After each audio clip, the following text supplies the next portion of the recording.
just moments you'll never forget, and rightfully so. As Beech Buccaneers, the captains go back up under the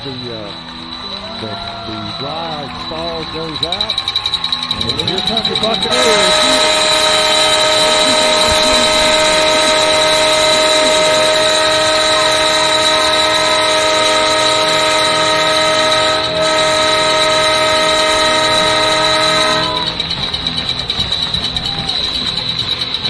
Football time in Tennessee, folks, on a Thursday night. I want to say Friday night live, so let's try it Thursday night live.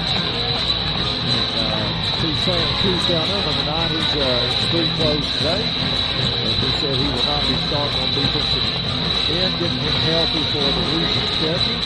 And we've got Owen Knight, number 25, will be starting. And is that, I believe that's Coach Crabtree's grandson was out there with one of the flags. Charlie, he had a mini flag. Had a mini flag. Yeah, in perfect weather, JC, as you were saying down there, no wind on the field, and it looks like I'm trying to find out what the flag is, and there is absolutely no wind blowing. You know, I had to wait a good 10, 15 minutes to catch the breeze I did say was coming, from the kind of out of the east, from right to left as you're listening or looking at the field from up there. So, beautiful night for football. Can't get much better than this. And Beech, again, as we said, wearing the Navy jerseys, white numerals, the Navy helmets and white pants. No trim on the pants. They're just solid white. No stripes or anything else got on that Penn State look. Yeah, and East has, they look like they have the same model pants on, just pure white pants. And Beech will kick from our viewpoint on the home side. They'll be kicking from right to left. And East will be going toward I always call it the Gallatin end zone direction, the east end zone. And Beech will be defending that goal as Nick Paul will kick it, and it will go, and by rule cannot be returned. The returner caught it right in the middle of the sea and Beech, about 4 yards deep. And the Eagles will start first and 10 from their own 20-yard line. And let's see, look at real quick. Beech will start River Bailey at one corner. That is Brock Miller will be at another corner. J.R. French will be the strong safety. And Aiden Curry will be the back man there. He is the free safety, number 6. Hanks and Williams are your inside backers. Crutcher and Wyatt Davis are your outside backers. And immediately looking on a crossing pattern, he's got his man at the 40, 50, and driven out of bounds in Beech territory at about the 45-yard line. And that was number 18. I tell you what, he came out of that backfield like a bolt of lightning. Was wide open. Quarterback did a great job rolling out and spotting him, and that's a big gain. It's not the way you want to start this football. 35 yards, and now I think we got a legal motion here. Yes, and excuse me. First penalty game. It was 1st and 10. Now it'll be 1st and 15. He's going to move the ball right back to the midfield. And Charlie, that was just a simple drag pattern. Yeah, there was nothing fancy about that at all. And we'll pick up the 3 down lineman for Beech. Again, this is Covington. He's going for all the marbles. He's throwing. And I think we got a flag in the middle of the field. The ball was overthrown down at the Beech 10, but we've got a flag way up here at the 32. So I'm not sure what this is about. It's way away from where the ball was. JC, was that a holding? Yeah, we got a defensive holding call, and the referee threw the flag in the middle of the field, but he was looking at the corner that the pass was intended for, so I think that's what the call was. Yeah, I think it was too. He was looking that direction, and he just don't have a very good arm. Yeah. Unlike our quarterback, he put that one in the air about 45, 50 yards. So, again, the Bucks looking now, it'll be 1st and 5 after the 5-yard penalty against East, the 10-yard penalty against the Bucks. And it'll be now 1st and 5, a very unusual setup. And it gives it number 14, I believe that's Murphy. Murphy trying to get out to the corner. Nice play there, I believe, by Hanks. And he got maybe a yard. Let's see where they'll mark it to bring up second down. And the ball will be placed at the 39. So yeah, let's call it second and 4. So a lot of math going on there, Charlie. You had 1st and 10 and 1st and 15 and 1st and 5, and now we got 2nd and 4. Again, one receiver splits wide right, 2 to the left. Now he sends one man in motion. Covington looking. Now he's going to tuck it and run, and he gets past one Beech defender and steps out right at the field. Stay there in the 1st down. I believe he'll have it at the 35 of Beech. They're going to move the chain. East is winning the ball pretty easily. Dallas Covington. Dallas is quick on his feet. And up the middle, the running back, and let's see, we'll pick him up. He got about 5 or 6 yards. I believe that's number 20. Let's see. It's 20. Number 20. Thank you, JC. Number 20. That is Van Leer, who we mentioned earlier. He's not a real big kid, but he's quick. And again, tempo offense here for East. They're working quickly. It's 3rd and let's just call it 4.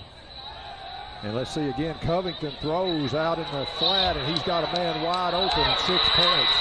As the Beech cornerback got beat, and that is number 14, and that is Cortez Murphy, who we mentioned will probably have to take up a lot of the slack with Johnson being out.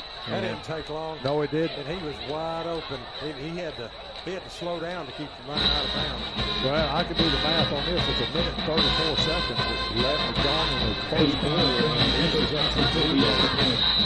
Let's see if I can pick up the number here. This kicker. And he's down. We've already got a flag down there. I believe that was number 99. Is that right? Let's see, number 99 for the kicker. Kicker is 85, Eckert. I'm sorry, 85, Eckert. This number 77 on the line for East. I walked by him pregame. That is a big kid. He's not listed on their He's not lineup, but he's every bit of 6'5", 300 pounds. And then number 60 there is not a small kid either. Let's see what we got. What's the call down there, JC? Guys, I'm not sure. Beech may have moved, I guess, before. No, they're going to back up East here. Some kind of procedure, I guess. By the Eagles. Yeah, he threw it early. He threw it real early, so somebody must have moved on that, maybe one of the end men. And so they'll put the tee down now at the 15-yard line, so it'll be a 25-yard extra point. If they do have a weakness, this might be the only weakness they have. Yeah. Is the extra point field goal. And Covington, the quarterback, will hold. The kick is up, and well, if he'd have had those 5 yards back, it would have been good, wouldn't it? No, I think it would have been off some more. That looked like a wounded duck going, but that extra 5 yards certainly didn't help him. So the score remains 6-0. Based on that, let's hope this comes down to a field goal or extra point or something. Yeah.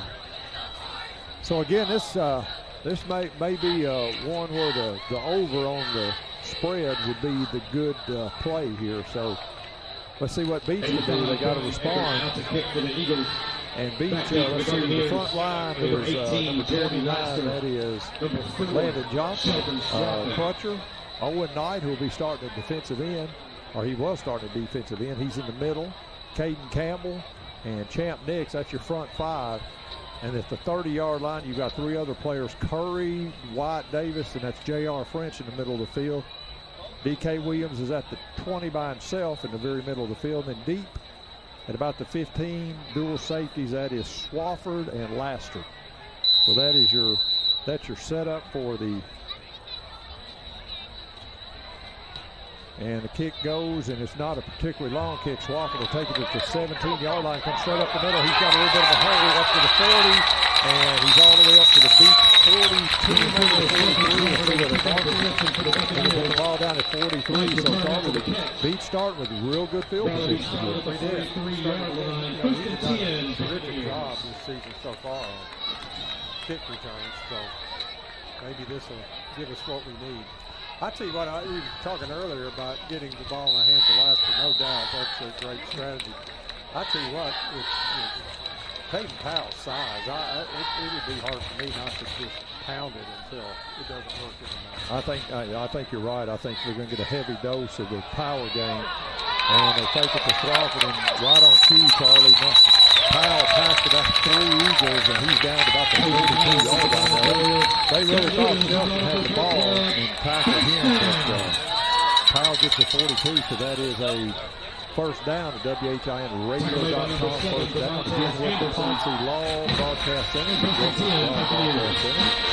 Beautiful night here in Shackle Island, Tennessee. Downtown Shackle Island, Tennessee, I guess always.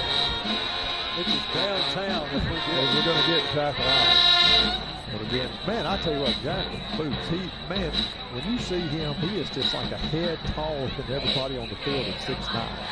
Laster in motion on the jet sweep, fakes it to Laster, and Crawford gets the ball straight up the middle. He gets maybe a yard. See, I think, these guys are so athletic.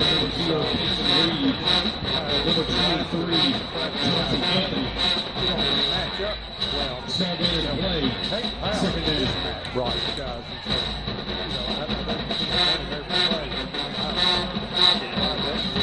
and so, I think yeah, to your point, their front three are good-sized kids, but they're pretty small other than that. And let's see, Powell gives it up to, they got Crawford again, and he gets down inside the 40. That was no gain on the first down. Here at about the 37, the Lakers call it over 5. Again, a lot of speed. Like I said, 3 years in a row, they were state runners up to Alcoa, and then I think in last year, I think they got to the Final Four in semi. So it's a very tight approach. Powell again, Bates, gives it to Swafford, and Swafford is short of the first down, but I think at this point that this is a no-brainer here. Let's see, called it 4th and what? We're going to call it short 2, possibly. No doubt. 4 down, 3 Owen Knight comes into the game, number 25. Miller and Swafford come out. And I think we're going to maybe go with the Maryland eye here. Let's see what type of personnel they bring in. Chan Nix. Number 17, he'll go to the left, tight end, and they split Laster out wide. Now they're just going with a single back. And that is Williams. Kaden Powell with it, keeps it, and he's to the 30, 25, 20, 15, 10, and he's finally ruled out of bounds. Yeah, I tell you what, that was. Everybody called that down. I think he got a hold on the far sideline, too. Yeah, guys. I see Lauder now. You're right. At the 26, thank you, JC. At the 26-yard line. Yeah, it's interesting because I thought I saw a hold over there. I didn't see the flag. Now I see it on about the 26-yard line. Well, now that's a spot foul, so that will bring it back about where the line of scrimmage was. So it'll just basically be repeating the down. In fact, he gained, he lost about a yard. He lost about a yard. So now it's going to be 4th and 3. We've got to get to the 32. And they mark it at the 35, and they'll replay 4th down. 7:44 left in the first period. Beech trails the East Eagles by a score of 0-6. And again, a no-brainer here is Powell. And Charlie, to your point a while ago, Powell, Kaden Powell, I believe is a big mix match for these, for the Eagles here. They got one receiver split wide, and that is Laster. He comes on and they fake the sweep, and I don't know. He didn't get it. I think he's a little short, yeah. Powell kept it, faked the jet to Laster, and that's going to turn over on downs. He's about a yard short. And so that holding penalty really hurt Beech. They would have had a 1st and goal inside the 5. As it is, they come up short on 4th. And I don't know that holding did us any good. I mean, it obviously hurt us with the penalty, but I don't know that we gained any extra yards because of it. No, like I said, it added about a yard to 4th down. Instead of 4th and a short 2, it was about 4th and 3, and we came up about a yard short. So let's see what East does. They split out Murphy, number 14, and I believe that's number 9, Taylor. He's a senior wide receiver, so 2 guys stacked to the right, 2 to the left. They throw a bubble screen, and that might have been a lateral. It goes out of bounds. Let's see how they rule it. No, they're going to call it incomplete pass. I believe Jack Fuchs might have not been able to get to that one, Charlie. That at 6'9", that was over that young man's head about 3 feet. Yeah, it may have been over the head of everyone on the sideline. Boy, he put some juice on that one. They were trying to run what we call a bubble screen or tunnel screen, where one receiver goes up and blocks and the other guy steps back. And he just had too much mustard on that one. And as it is now, to be Covington working from the shotgun, again, he's being tracked and he was put down by B.K. Williams and somebody else coming in. He was looking down to his left, and that guy wasn't open. And Williams just closed the gap on him. That's a loss of what, about 6. Yeah, talking about someone that matches up there with him.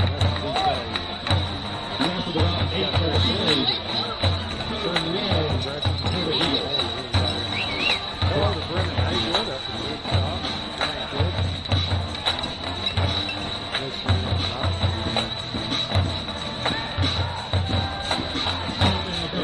Let's get behind our defense right here. It is 3rd down and 17, 6:49 left in the first period.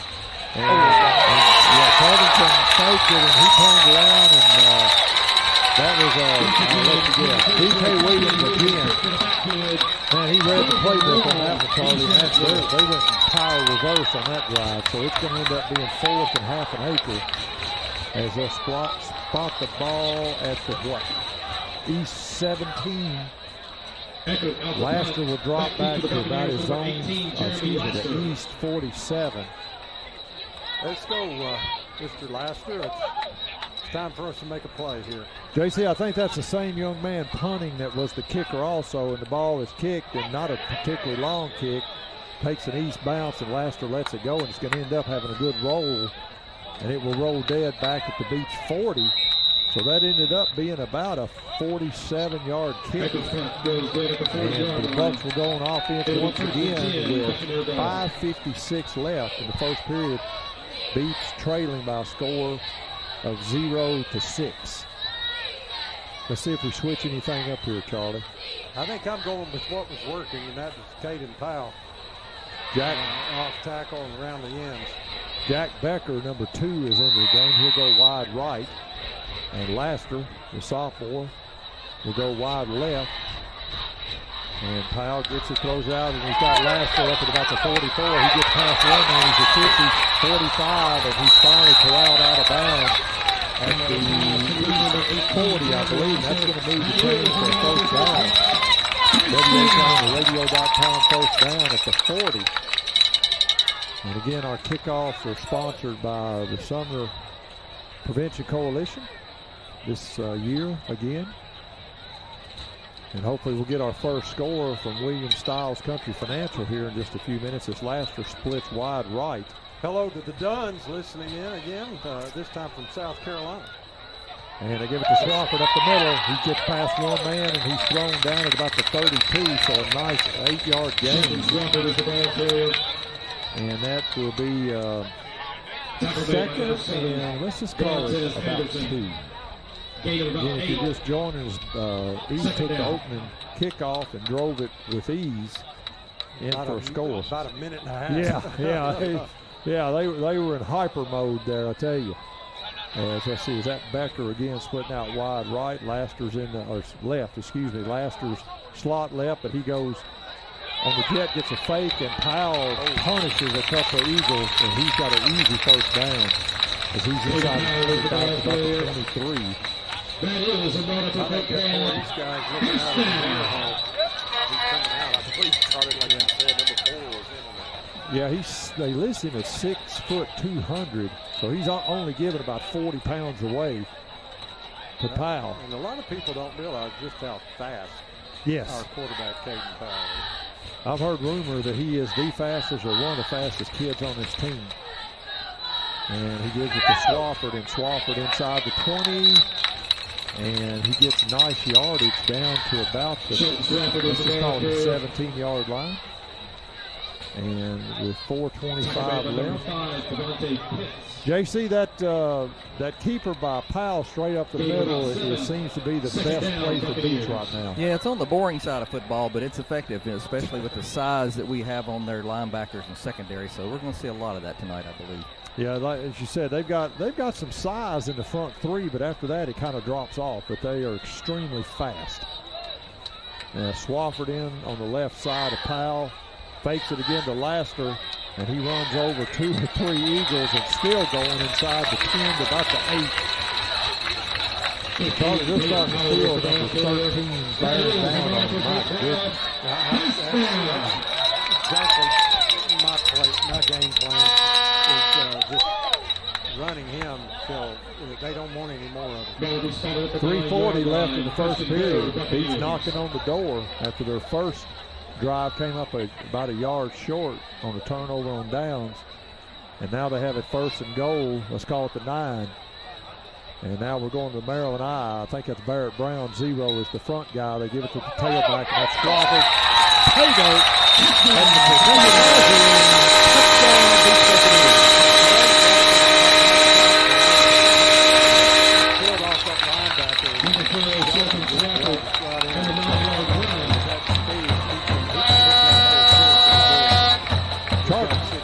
Beech Do you think the option that they've got to count the tape and how it kind of freezes those linebackers momentarily, and Swafford was through before they could get moving? It gives you a lot of options. Even on the pass play.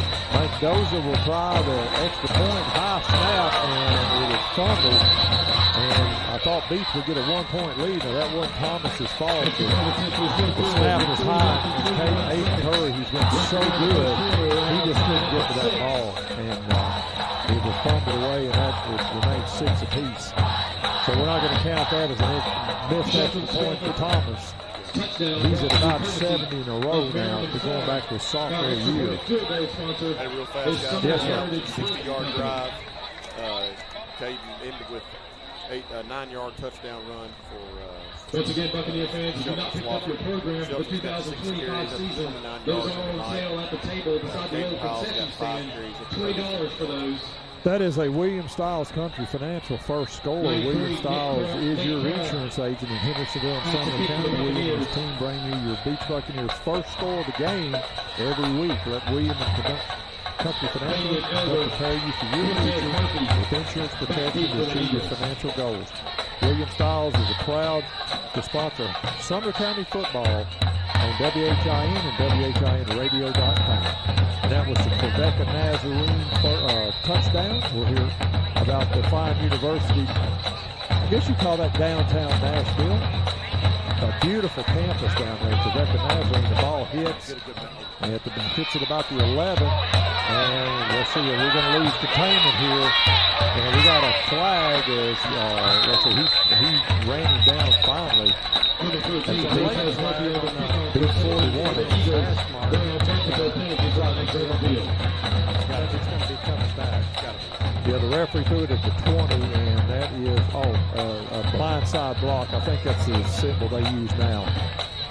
I'm guessing by the way he did, that's a blindside block. And that is marked at the 20, and I think that's going to be half the distance. So that's going to put the Eagles back in the shadow of their own goalpost. Shout out to Aaron Walker down in Texas.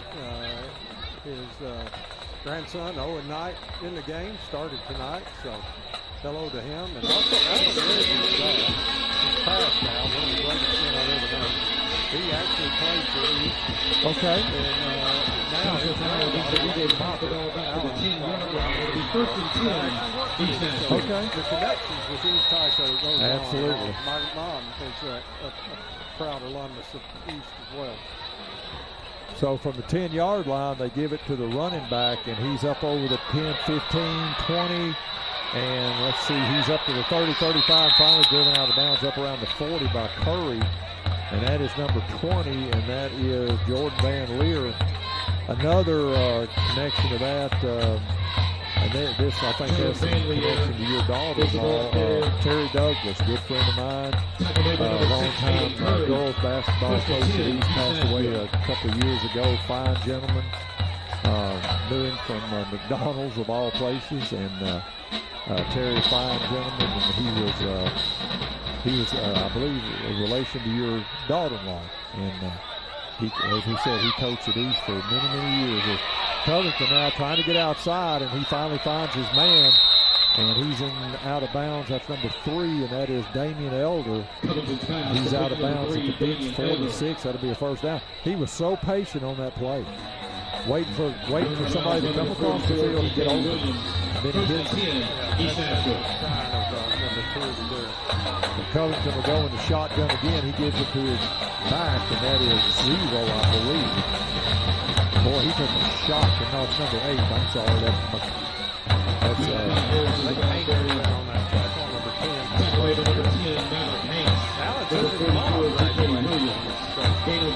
really? Boy, there's so many ties there. I mean, it's such an old school. Hey, if you didn't go to East or have any association with somebody, 508. That was Malachi Harris getting about 4 yards on that carry. Now over the middle, and boy, he had a streaking number 9, Jaquan Taylor, and just couldn't hit him. And so now it's going to bring up 3rd and about 6 from the Beech 42-yard line. I am thoroughly impressed, Charlie, with this number 10, Dallas Covington. Only a junior, 6'2", 170, so he's not a small kid. No, he's not at all. By the way, Aaron Walker said to make sure I let everybody know he's not staying in Texas. He's just down there. Okay, well, that's good to know. They're going to let him come back to Tennessee. That's good to know. Well, they may not. They may stop him at the border, Tennessee border. Yeah. Covington again trying to go down the sideline, and nice coverage there by Driver Bailey. He was in phase with step-by-step. JC, that's great defense right there. Yeah, Rivers in that conversation, the fastest buck as well, so he can hit the inside edge. And it seems like on the outside, it's either a quick out or it's a fly, a go route on the outside receivers each play. So that's something they're taking shots with tonight. So it's going to bring up 4th in about 6. 2:04 left in the first period. We're tied at 6 points apiece, and they're going for it, obviously. As Covington throws it, he's looking down the middle, and Bailey broke it up. Not again. They tried, I guess it's the same receiver, number 9, Taylor. Yeah. It wasn't Rivers. That's 2 nice defensive plays there by River Bailey. He's what, Charlie, a junior now? I believe that's right, yeah. Junior. 5'8", 161, not a real tall kid. But like you said, he's got some wheels. And Beech will take over, so each team now has turned the ball over on down. So Beech with 1:57 left will take over at their own 42-yard line. Becker goes wide right. Laster's in the slot. He comes in motion, and they fake it to Laster. Pass straight up the middle, 50, 45, 40, and man, it looked like they were trying to throw down a wrestler bull right there, getting down. Well, our broadcasting crew just got a lot better looking, Brandon. I tell you. I noticed that too. I turned around. Hey, that doesn't take much either, It doesn't take a whole lot, but it definitely is. Your lovely bride is in our booth here, and it just he punted his cover. I know, buddy. I'm still punting. Yeah. And Taylor hits Laster at the 10-yard line. He just out-jumped the defender, and that was it. That's right, you got you teach him that. And so Laster, a perfect pass by Powell. He just high-pointed the ball, and Laster went up over the defender. And it's going to be inside the 10 at about the 9.5, so it'll be 1st and goal. Bucks, and they go to Maryland I. It's Barrett Brown in front. I believe that's Crutcher is your fullback. And that's Swafford. He'll be the tail man on that stack. And they give it to Swafford. They were ready for that. I don't think he got back to the line of scrimmage. He might have lost him after that. Our technical guy from the broadcast. Really? I did not know that. 2006. I know he wrestled with Stratford. He's a Stratford grad. And now we got a Hillwood grad standing behind us here, Chrissy.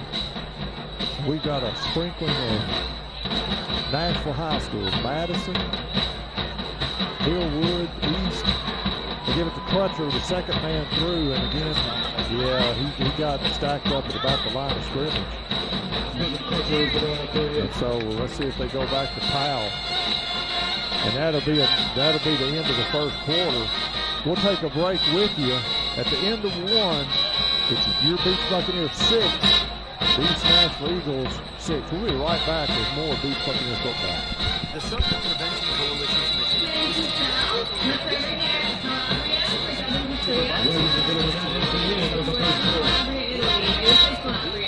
sometimes the Southerners like to say Calgary. Even if it's as long as you can feel. The food is really good over there, and I've had a lot of people say that when we travel from Italy, people who live in Italy, that our pizza is really close to what they got over there. Why don't you see guys at Calabria and Nashville? Give us a try and we'd love to see you. Hey everybody, Kaden Powell here, Beech High School, back in 1995, here to tell you about Beech Fest to get about Beech Fest, October 23rd through 25th at Barron Park. Thursday, October 23rd, Rick Barron All-Star Secret Grab, a wrestling extravaganza, kick us off. Friday, the legendary Ocean Tour, and the year's commentator of Beech Fest. Saturday, a barbecue competition, hosted by PSS Group, very cool guys.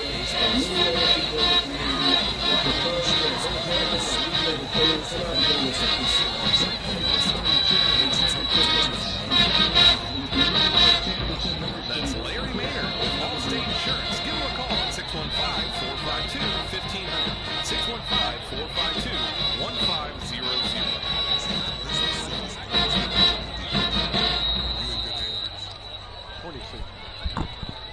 Back at Shackle Island Stadium, Beech with fresh quarter starting. The Maryland Eye, they give it to Swafford. Swafford inside the 5. He's still pushing to the 4.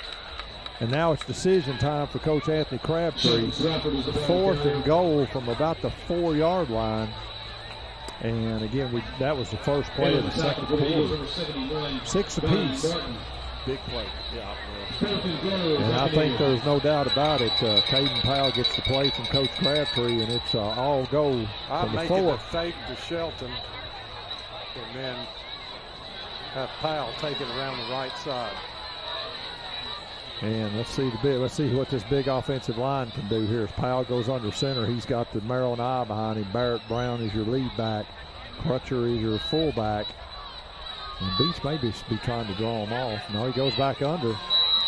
And I believe now Beech is, let's see, now there's a flag, and I think that's going to be delay a game. And that'll back up 5. Delay a game. So that puts the ball back to 9. I got to think now it may be Thomas Mendoza time. This is just basically a long extra point. I don't understand that. He is keeping off. Yeah, he is. You're right. Offense is staying on the field. He's got 2 tight ends out there. He's got Champ Nix and Owen Knight at the ends, and he's going to run that. Some people call it the Maryland Eye, smokestack. There's a lot of different names, but it's a 3-back eye. The lead man is Barrett Brown. Norman doesn't get a touch. And let's see what we got here. Beech calls another timeout. Excuse me, that's the first one, I guess, and that will be. So with 11:08, Charlie, kind of a weird sequence there as Beech had to burn a timeout. They're going to talk it over here and see what they want to do. Well, they got Big Smooth out there on the field, so he's on the extra point.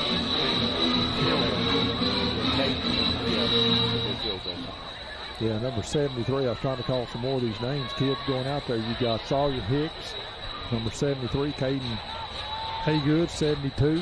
And is that number 60, Charlie? That's, let's see, that's Douglas Birch. So like you said, it's the extra point team. Mendoza, he'll be kicking from the left hash mark. So this will be a slight angle. He'll put the tee down at the 16-yard line. So this will be a 26-yarder. And Beech looking to break this tie with 11:08 left in the second period. 6 apiece. Curry will hold. We had a little bit of mix-up on the snap last time on the extra point. And let's see what we got here. The snap perfect. The kick, the left-footed kicker, Mendoza. And he kicked that one. Through the uprights, and Beech goes up by scoring out 9-6 with 11:03 left in the first inning. Charlie, tell us about Trevecca Nazarene. They are a sponsor for the Well, they've been around Nashville for a long, long time, and continue to be our touchdown partner for all games. Been home to thousands of Sumner County students after high school. It's led the way in higher education right in the middle of Nashville. Trevecca's one special university that sets you up for a long series of touchdowns. If you want to learn more about them, about Trevecca, visit them online at trevecca.edu. Thank you, Charlie. JC, down to you. What happened there on that series that kind of bogged down inside?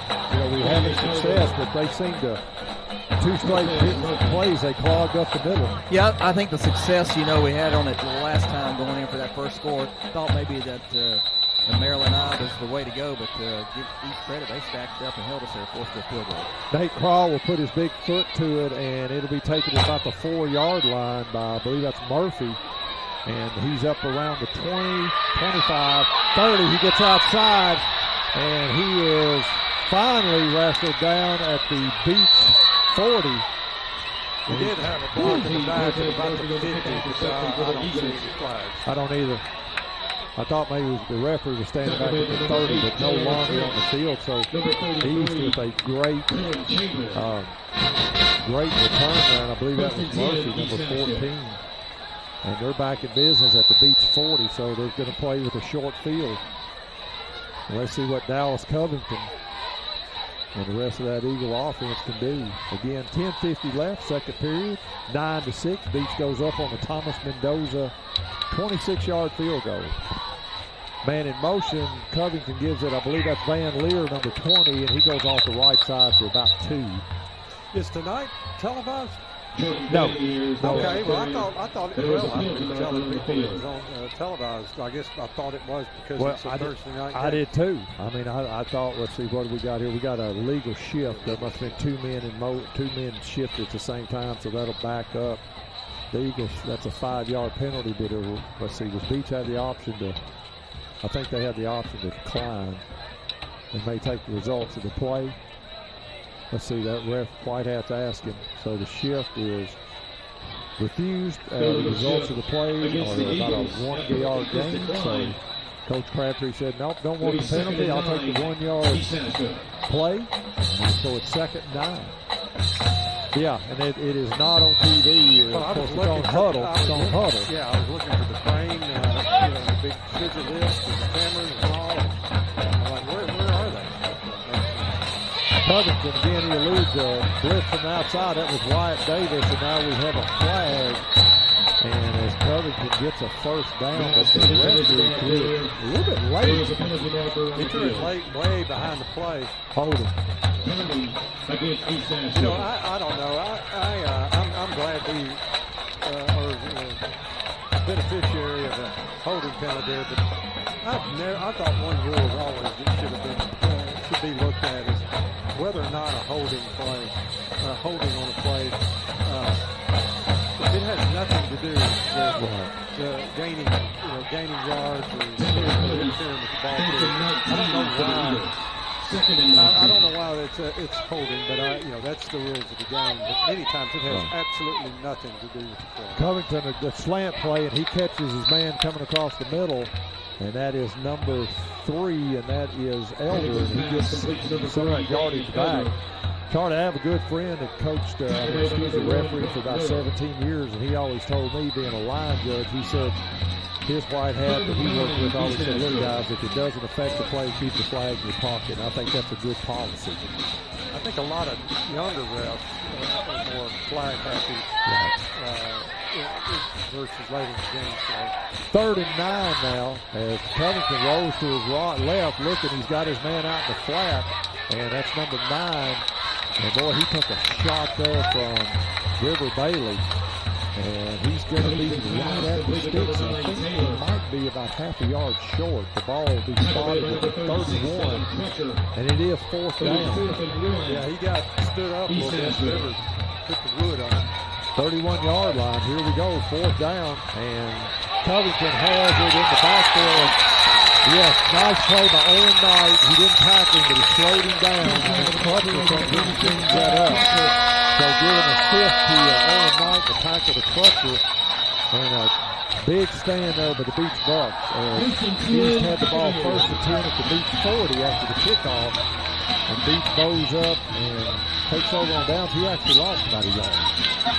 So they'll take over at the 32, 9:15 left in the second period. That was a big stop. Owen did a great job of disrupting that play, slowing him up. They're able to bring him down. Is that 2 times they turned it over on downs? We turned it over once on downs, our first possession. And again, a slant pass, and man, he had Kaden Campbell, but he was a little bit behind him. And Kaden couldn't bring it in. He had some yardage if he'd have let him a little more. One of the linemen or linebackers got a hand on that, just deflected enough to mess that up. Okay, there you go. Thank you, JC. So that's why it was behind him a little bit. Then Powell, Charlie, I'm like you, man. I'm going back to that quarterback, I guess you call it RPO. But, man, Kaden Powell running downhill, they hadn't been able to stop that yet. Let's see what we got here. They give it to Swafford. Swafford dancing around at the 35, maybe the 36. Ends up with about 6 yards. Nice game. Shelton made something out of nothing. Number 13, Aaron Evans. He had hands on him pretty early in the play. Was able to spin out of it. So that's going to bring up a 3rd, and he got a good spot on that. It's a 37. And so let's just call that 3rd and about 5. Got to get right just past the 42. Just fresh set of downs. And Powell will work out a shotgun, and he'll throw it out to Laster in the flat. And Laster at the 45, that's 50, 45, and finally driven out of bounds. Yeah, he didn't throw him down, but he led him to the fence. If he'd have tackled him, I believe you'd have seen the wrong. Yeah, he kept him up.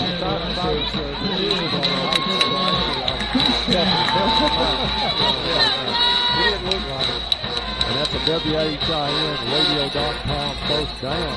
And I think WHIN radio and WHIN 100.7 providing these broadcasts to you. Yeah, all of Caden's passes have been passed. And they're really getting the ball into the playmaker's hands. Powell fakes it to Swafford going downhill, and he gets about 5 or 6. And Charlie, they're not touching him until he's 3 or 4 yards past the line of scrimmage, and then he's packing for a few more. Yeah, he's going to fall forward for 2-3 yards. It's kind of hard to throw him back. You got 6'5", 240, something like that.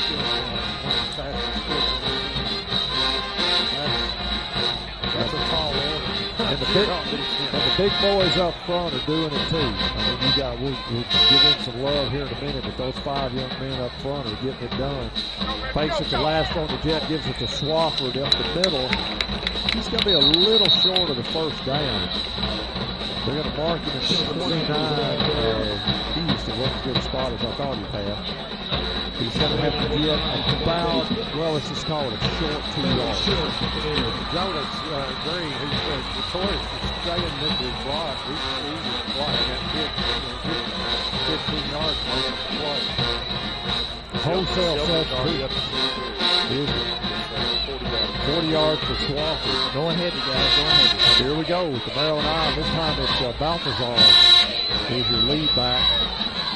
Clutcher, and that's D.K. Williams in the back. They give it to Williams. He's hit immediately, and he surges forward. I think he's going to be a little short, and I think this is a no-brainer. It's going to be less than a yard. Let's see where the spot comes down. The umpire will put the ball down at the 33. So he's going to be about I'm going to say about 2 feet short. It is, okay. And he's been getting it done on the D side of the ball. You know, what I'm seeing out of our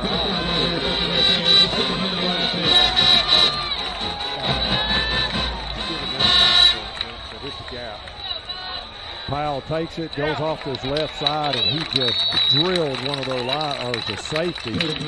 Number 11 met number 13 loud. And they list him at 175, and that's generous, and he just met somebody that weighed about 240. And let's move those sticks. He may be looking out of his ear hole in his helmet, too. As Powell slid off to the left, right behind Hunter Smith and Big Jack Fuchs. And I think I'd go that direction. yes, yeah, behind Big Jack there. Barrow and I again. Swafford again, fakes, rolls out into the flat, and he's got Owen Knight. Touchdown, Beech Buccaneers. And somebody kind of told me this is a good common thing is when you're in a tight end with three running backs, you're not going to throw out that formation. Well, just watch it. Guys, we got a holding call against the Bucs. I believe he's coming back. Okay. Premature there, but that was a beautiful pass for Owen Knight. He slipped behind the secondary. And let's see where that is going to be. So it was from the line of scrimmage. Owen Knight and his family may be most disappointed. Yes. Right. I guess that would have been his first high school touchdown, at least not on freshman team, but varsity. And let's see what Powell is doing here. So it'll be first down. Yeah. Yeah, it'll be first down. Yeah, they're back at the 32. They got to get right. You're exactly right. They got to get to the 12. 5:45 left in the second period. Beech up 9-6. Thought we were up 15-6, but celebration was premature. And Powell fakes it to Swafford and goes straight up the middle, and he gets about 5 or 6. And he gets down to the 27, so he got 5 of those yards back to bring up second down about 15. You know what I love is when Owen came off the field, Crabtree and Coach Beaver kind of got around him. It was a love pat on the head. And you know, you could almost hear him say, you know, hey, we'll give you another shot. Yeah. You know, but he did his part. He did a great job getting open. Made a great catch.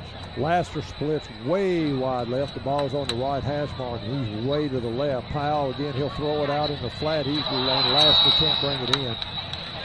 He was 1-on-1 with the cornerback out there, but he just couldn't bring that ball in. If he'd have got it, I think he would have got some yardage, maybe close to a first down. It was a tad high, very much catchable, but just a tad high.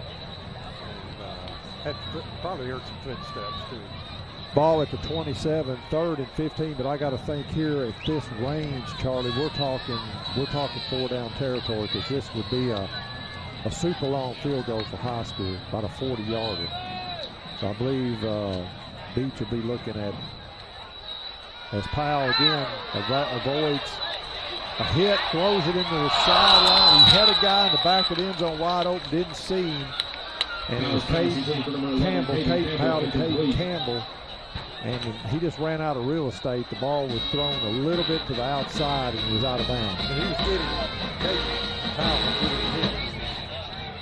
And he kicked the ball. Here comes the long, yeah, the crowd. Yeah, Nick will try the long field goal. It's going to be, what, a 44-yarder off the right hash mark. As Curry's up marking out signals, he'll be the holder. And again, from the right hash mark, the snap, the hold, the kick. And it is way short, about 4 yards short of the crossbar, so it did not have a chance. So in high school, I think it goes back to the 20. I believe that's right. I don't think it comes back to the line of scrimmage. Let's see, they will mark it at the 20. And East will take over. So Beech, we prematurely thought we were maybe looking at about a 10-point lead. And as it turns out, we come up empty. And David Cuffman said East will remember Kaden Powell. There'll be a bunch of them will be sore in the morning from trying to tackle the big quarterback. Yeah, they're going to certainly feel him for 2 or 3 days. So let's reset. 4:52 left in the second period. Beech up 9-6 on a missed field goal. The East will take over at their own 20. They have 3 timeouts left. The Bucks have 2. So here we go, working out of the pistol. Covington gets a low snap, hands it off to Van Leer. Van Leer trying to get the corner to the right, and he is driven out of bounds. I believe that was Brock Miller got him, but he got about 8. And he will, let's see where they'll spot the ball. I think they're going to put it at the 28-yard line. So it'll be 2nd and 2. Yeah, got out of bounds as well. And so that stops the clock, as you said. You know, a lot of these East players are so quick. Again, Van Leer, 5'7", 150, not a very big kid, but man, he is quick. And let's see what we got. They give it to Van Leer again, and he runs into, I think that's Wyatt Davis and a host of friends. And he didn't get back to the line of scrimmage. He lost about 2. So it'll be 3rd and 4 from the 26. Yeah, Wyatt Davis did a good job of staying.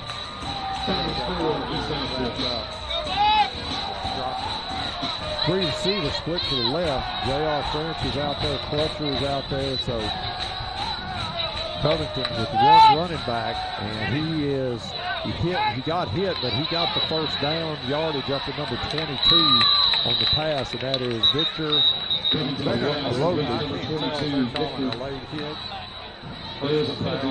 Yep, roughing the passer on Beech. Yep.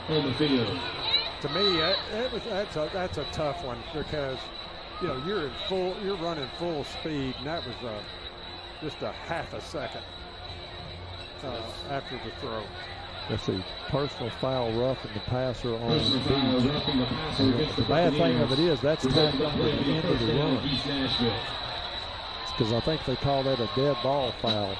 But you know, these refs, they're going to protect his quarterback. Sure. So, sure. They are vulnerable when they're throwing the ball like that. He did get tattooed. You know, that was borderline, but they're going to side on protecting the quarterback.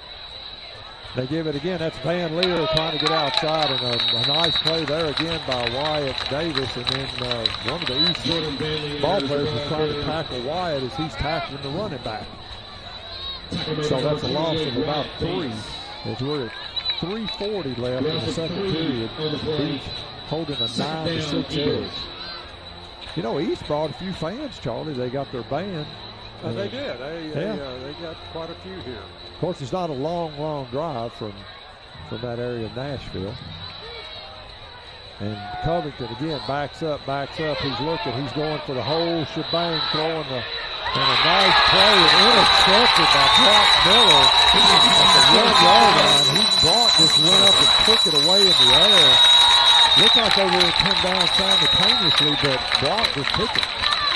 He did. Too bad he didn't take another step. Yeah, before he could got a touchback. We're on about the half-yard line. We're. I believe this is Kaden Powell's time right here, just to get a little bit of breathing room. Yeah, you're right. That ball, they're going to spot the ball about. JC was about 2 feet from the goal line. Definitely inside the one, guys. Got to be careful right here. Yeah, it looked like on that Miller just went up and kind of took the ball from the receiver on the way down. Beautiful defense. Absolutely. Great high point of the ball. You know, Brock Miller just makes plays. We don't use him a lot, but when we do, well. Again, Beech ball right in the shadow of their own goalpost. Beech is trying to hurry up. And Powell gets it, and he's coming out of and he gets up to about the 5-yard line. If he'd have got past that one tackler, he might have been off to the races. Yeah, they tripped him up at the ankles. But he was again able to fall forward for about 3 yards. But we did get some breathing room there. The ball just short of the 5-yard line, so to bring up second and about 6. Shelton and Kaden both are up to 10 carries. So a steady dive, but then how many, let's see, he's got, 3 pass completions? Yes, sir. And they give this to, let's see, is that D.K. Williams, and gets about 2 yards. That was Crutcher. Oh, I'm sorry, yeah, it's Crutcher. He's been putting in some relief work there at running back. And Beech again, 3rd and about 4, working quickly. And they give that to Swafford, and he does not get to the 10-yard line. He had to get almost to the 11. And he's going to be stopped about 2 yards short. So let's see what Beech does here. I got to think we're kicking the ball. East has all 3 timeouts left. You think that? Yeah. and they save them until after the kick. Of course, Beech, I'm sure, will let this burn down as far as they can. Well, we've got 18 more seconds on the time clock. We're just going to take it down to about 1.5. By the time, on the kick, by the time East gets it, it'll probably be about 1:25 left, because they're having some trouble getting kids on and off the field themselves. And I believe that's Murphy going back. And that's Brock Miller. Nice kick. And he kicks it over the head of Murphy, and he picks it up at about the 44-yard line. And huge hit that was by Bronco Maverick Hanks. A little flat back there. Bronco Hanks, Maverick Hanks put it, and it's recovered by East back at the own 45, but he got his helmet right on the ball. And East was lucky to get that ball back. Oh, we bounced on it twice before East finally came up with it. So after the fumble backed them up, that ended up being about a 46-yard kick. So now with 1:20 left, let's see what East does here. Like they said, they've got 3 timeouts, so they've got plenty of time to mount a drive here. Yes. You don't want these guys to go in, East to go into the locker room after a quick score right here with 1:20. Right, and we do get the ball back, and they throw it out in the flat, and they've got a man wide open, and that is number 22. That is Rodney, and he has got a first down at the Beech 42-yard line. Nothing fancy on that play. They have some athletes on this ball. So the clock ticking again. Charlie, like you said, they've got 3 timeouts, but they hadn't used them. We're under a minute now. Covington back, throws it long, and overthrows his man. Good defense back there by Curry. And he was trying to hit, I believe that was number, let's see, number 19. 18. Yeah, it was 18. Also, too, London Parks is in on the defensive line trying to get some pressure on the quarterback for Beech right here. Thank you, Jacob. Yeah, I like that idea. We talked about that during the week. I think, is that the first time we've seen London in on the D side? As far as I remember, yeah. That's awesome. And he is at nose tackle, you're right. And again, Covington back, throws it out in the flat. He's got his man, that's Murphy. And he gets maybe past the first defender, and then he's driven out of bounds inside the Beech 35 at about the 33. Let's see, I think they're going to mark him down. So we got 48 seconds, and they still hadn't used a timeout. They hadn't had to. No. Based on what I've seen, the kicking game for East is not that strong, so they're going to need to punch it into the end zone. Plenty of time left, and you got 3 timeouts, and now they're going to back them up 5. The quarterback, the offensive lineman, and offensive linemen are shaking their heads. They weren't on the same page. I tell you what, Terry, these lights that you found for our shot on the mood lighting, our moonlight. The ambiance is just over the top here. We're all about that, Charlie. We're all about it. Covington again.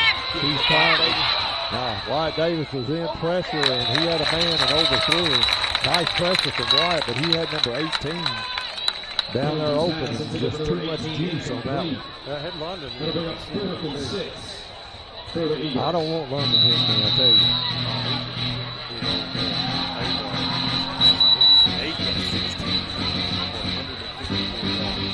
Now, East of Burn, that's unusual. Well, it's 4th down, so they want to talk this over. I didn't realize it was 4th down, so there's 41 seconds left. Again, we're on the Ponce Law Broadcast Center. Beech still has 2 timeouts as well.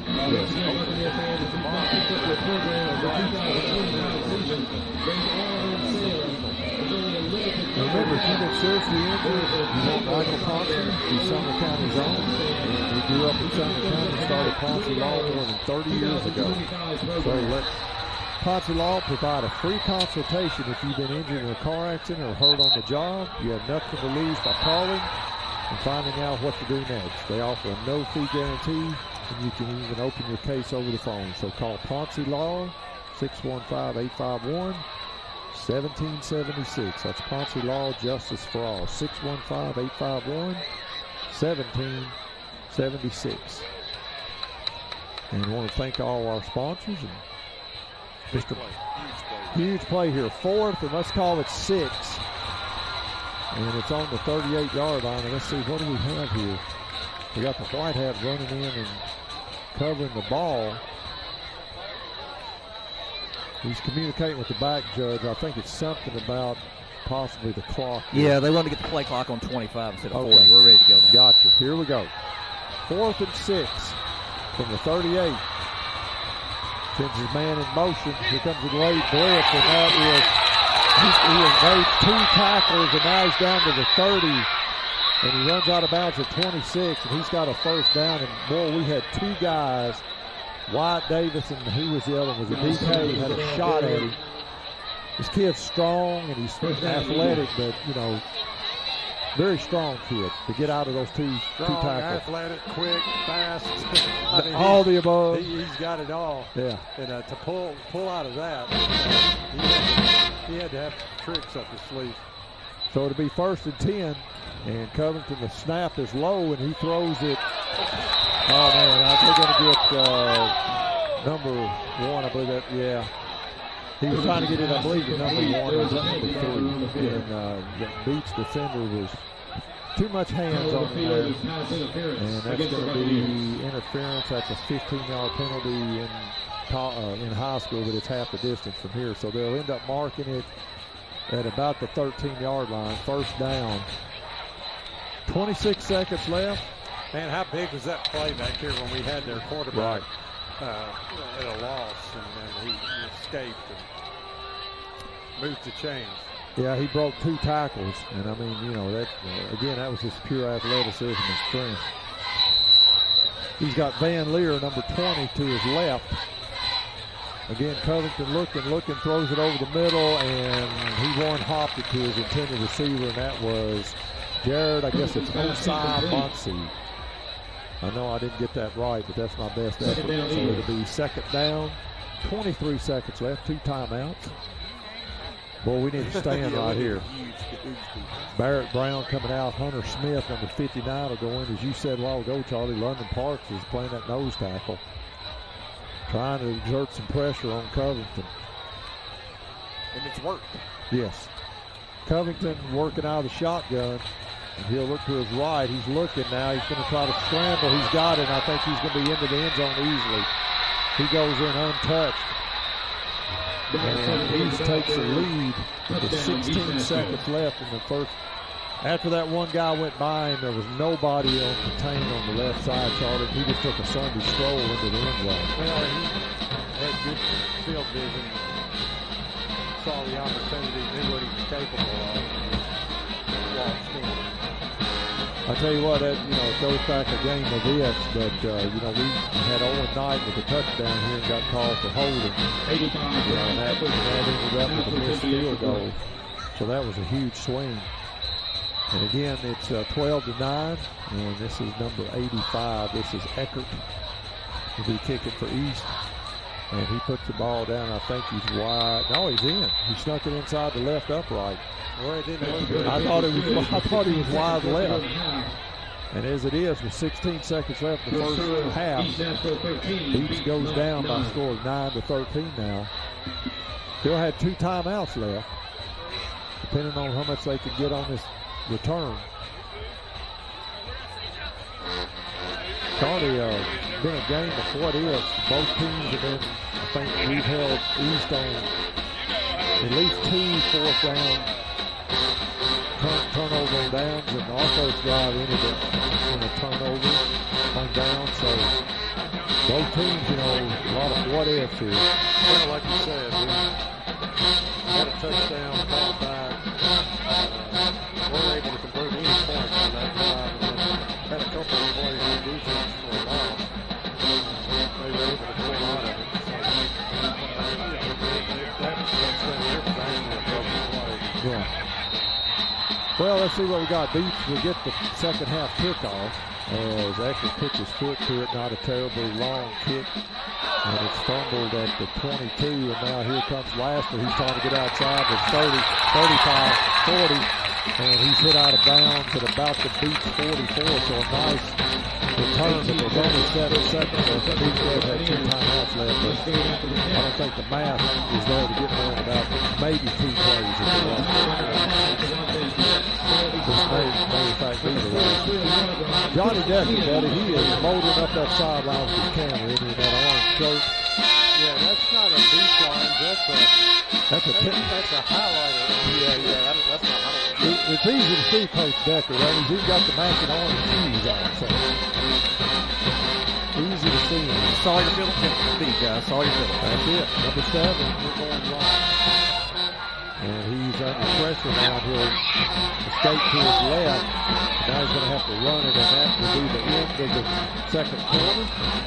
Actually got a gain of about 2 yards, but really doesn't matter because Beech will go to halftime trailing the Eagles by a score of 9-13. We'll be right back with more Beech Buccaneers football on our halftime show. We'll be right back.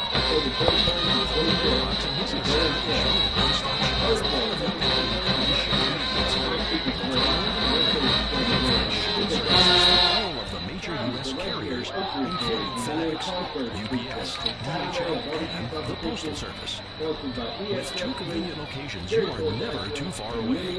We're located at 242 West Main Street in Hendersonville and 540 West Main Street in Gallatin. In addition to shipping and selling a wide variety of packing supplies, we also provide copy, fax, notary, and print services, including banners, blueprints, and business cards. My name is Tommy. I own and operate Tommy Mobile Services in Henderson. Whether you need to ship a package or have your documents printed, copied, faxed, or notarized, stop by either of our 2 convenient locations and let us provide you with our fast and friendly service. Hi everyone, I'm William Styles, Styles Agency and Country Finance. I live and work right here in your community, helping families with their home, auto, and life insurance needs. My goal with the Styles Agency is simple. Make sure you're protected, make insurance easy to understand, and to be there when you need it. If you'd like local service and someone you can actually call when questions come up, I'd love to help. Stop online at williamstyles.net, that's williamstyles.net, or give us a call at 615-824-7022. Enjoy the game and thank you for supporting our hometown team. MVPs, if you're feeling a sideline aches and pains, it's time to call a timeout and visit High Point Orthopedics and Neurosurgery for Ascension St. Thomas, your home team for orthopedic and sports medicine care. So whether you've twisted an ankle during a morning jog or experiencing chronic knee or hip pain during your exercises, our all-star lineup of doctors and specialists will get you back in the game.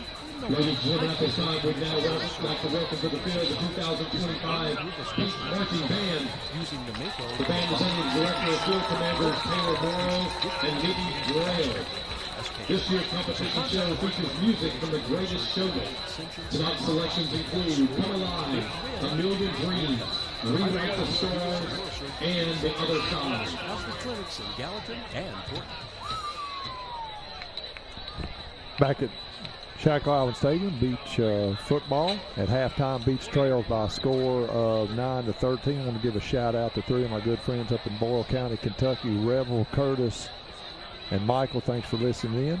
And again, at halftime, your Beech Bucks trail. It's a lot of shortcomings on this this half. We got some good guys here, that friends of ours that we're going to get a moment with here.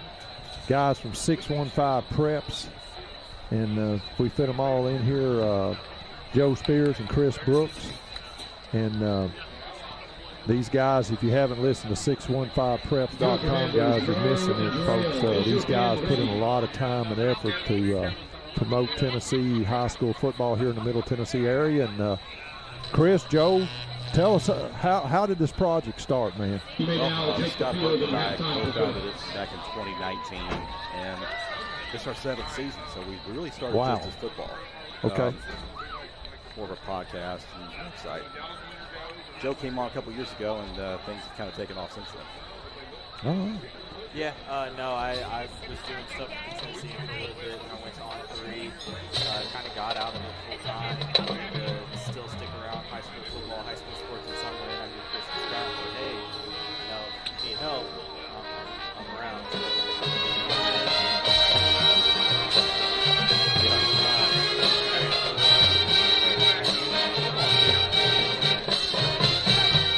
Okay.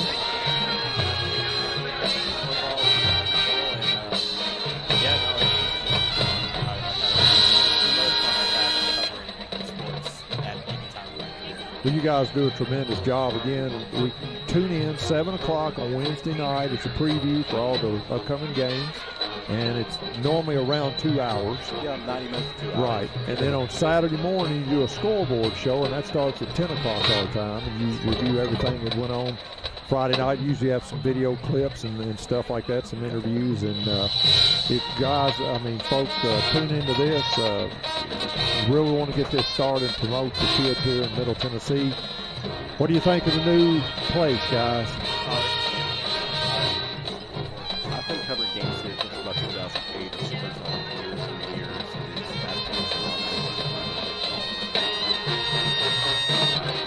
It's his advertising. Well, you know, this press box, we joke and say, you know, we're not dealing with dead flies and waft and insulation floating around in the air. It's a little bit better situation now where we have a roof over our heads. The last 2 years, as y'all know, we've had temporary bleachers, and most of the time we've been broadcasting from the table, rain through the snow outside. So this is a lot nicer. But what do y'all got in the future? I mean, what do you see this project going? I mean, it seems like every year there's something added. We just keep getting better and better. We talk, our group text chat is almost constant all day about ideas and things we're doing or what we want to do. And honestly, some of these things just come to us on a whim almost. You know, it's either somebody says something that brings up an idea, or you know, we see something out in the public that like, hey, that's interesting. Maybe we should look at it and do something on it. I know a lot of these things like this, but Springfield's our season 1 project. Sure. We'll be out there tomorrow night for that. Yeah, that whole thing was kind of it was a success last year at Greenville, and it's been really good. Yeah, it's good. It's very good. If you get a chance, see, it's called what? Into the Hive. Springfield football. Again, kind of a bitter taste of on Springfield, but we've always, you know, we like Springfield. They were always a great opponent. Just didn't go our way last year with them, and that's the way the ball bounces. So, Chris, we talked about real briefly last night, something near and dear here. We kind of touched on this real briefly. We talked, this is Suicide Prevention Month in September. You want to throw in a word about that? Yeah, I don't know if anybody got to listen to the show last night. Obviously, mentioned a young man over at Greenbrier who unfortunately took his own life last Saturday. Was a football player over there. And this month is important just to reiterate that people don't have to lose their life. Right. So go talk to people, go talk to somebody. If you think there's fine, we're not doing it. So it's really important to just make sure that people do it right. For me personally, I haven't had to deal with that, thankfully, but I know people who have. That kind of thing can be absolutely good.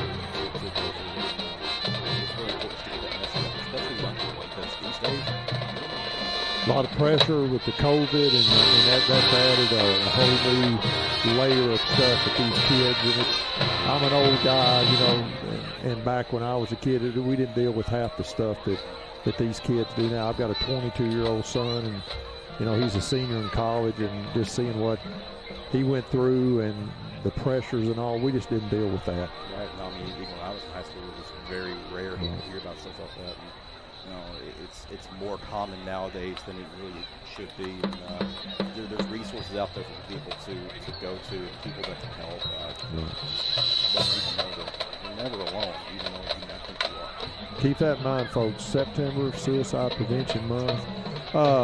Where y'all gonna be tomorrow night? Springfield. You're back at Springfield. They're with Station Camp. Man, that should be a game. That should there's a lot of great games on slate tomorrow night. Station Camp, Springfield. Another one is Portland over at East Robertson. Not in the same class, but that ought to be a barn burner. It really should be. Yeah. The funny thing about that one is those two have never played each other in the regular season until this year. Right. We've never met East, and then we're going up to Upperman next week, and that's going to be a tall hill to climb. Never met the Bees, you know, so that's little bit of new stuff for the Beech Buccaneers going on. Guys, Saturday morning, 10 o'clock? 9 o'clock. I'm sorry. I was an hour late on you guys. 9 o'clock, Saturday morning, scoreboard show. 7 o'clock on Wednesday nights, their weekly preview show, and it is fantastic. And you got a Beech alumni, which he's kind of in bad standing with the Buccaneers. We got a Beech alumni, and he was the only guy picked against it tonight. So. I will say he tried to do it earlier in the season, so he followed through this week. But if it comes through, I don't know what's going to happen. We'll give him one more chance to do this. So anyway, but guys, appreciate you coming up. Great project. Keep it going. Folks, if you're listening, get out and support these guys. 615preps.com. We'll be right back with more Beech Buccaneer football. Appreciate you guys. Staff for this year is Jim Riley, Aubrey Spurlock, Austin Johnson, Copeland McMahon, and Lauren Thompson. Ladies and gentlemen, the band will be performing tomorrow at the Hendersonville Golden Invitational at 5:10 p.m. Ask everyone to come out tomorrow in Hendersonville to support the band. So if you need a lawyer that you can trust, call Ponce Law, 615-851-1776. Ponce Law, justice for all. Pony Mailbox and Business Center is your one-stop shop for all of your packing and shipping needs. Locally owned and operated, we provide shipping services through all of the major U.S. carriers, including FedEx, UPS, DHL, and the Postal Service. With 2 convenient locations, you are never too far away. We're located at 242 West Main Street in Hendersonville and 540 West Main Street in Gallatin. In addition to shipping, we also provide copy, fax, delivery, and print services, including banners, blueprints, and business cards. Hello, my name is Tommy Olden.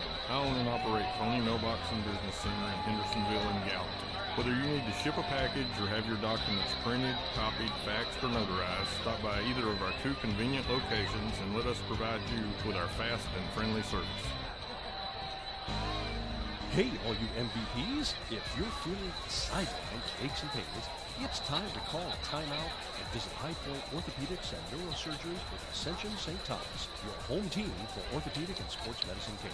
So whether you've twisted an ankle during the morning jog or experiencing chronic knee or hip pain during exercises, our all-star lineup of doctors and specialists will get you back in the game in no time. High Point Orthopedics and Neurosurgery with Ascension St. Thomas is the only group of specialists in Sumner County using the Mako robotic-assisted surgical robot to help patients get back in the game faster with less pain. So contact High Point Orthopedics and Neurosurgery with Ascension St. Thomas and score a big win for your health. High Point Orthopedics and Neurosurgery with Ascension St. Thomas has the clinics in Gallatin and Portland. Welcome back to the halftime show here at Shackle Island. Your halftime score is the East Nashville Eagles 13 and your Beech Buccaneers 9. This is Brandon Shanks, and we're here with J.C. Swafford. So we call this the J&B halftime. Halftime show. B&J is more like it. Yeah, well, no, man. Hey, it's all in here.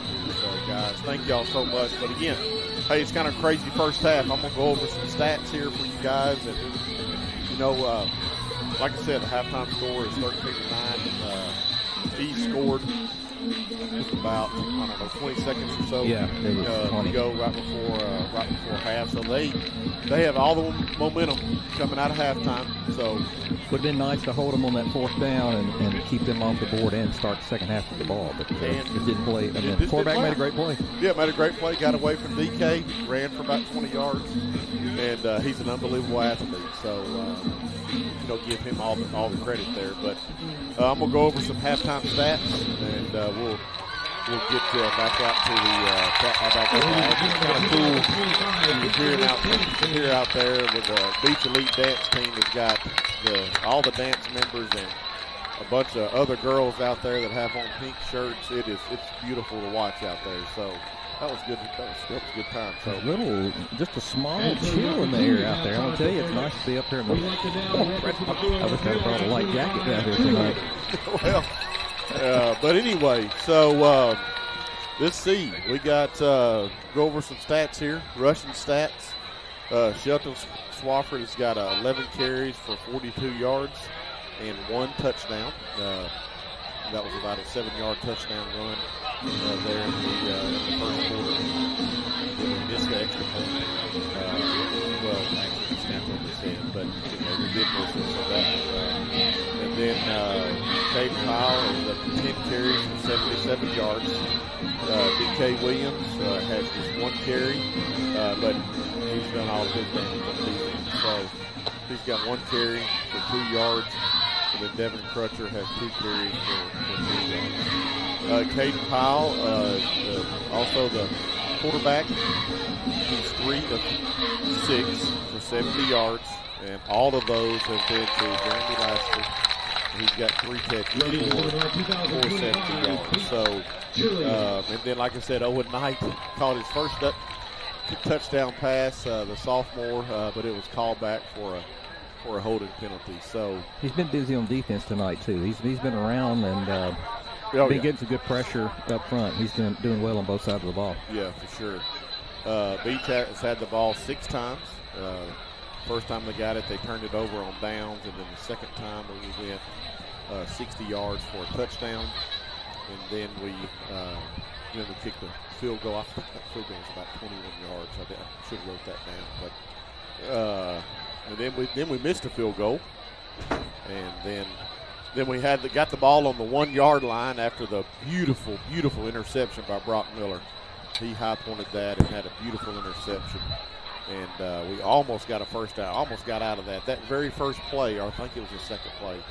If Kaden Powell would have broke that, if Kaden Powell would have broke that 1 tackle, he was off to the races. And I don't know if he would have scored on it, but he was a shoestring away from breaking that, and again we keep saying that that would have been an opportunity because they scored, they got the ball back, and then they scored to go into halftime. So for East Nashville, it's Mr. Covington is doing it pretty much all, and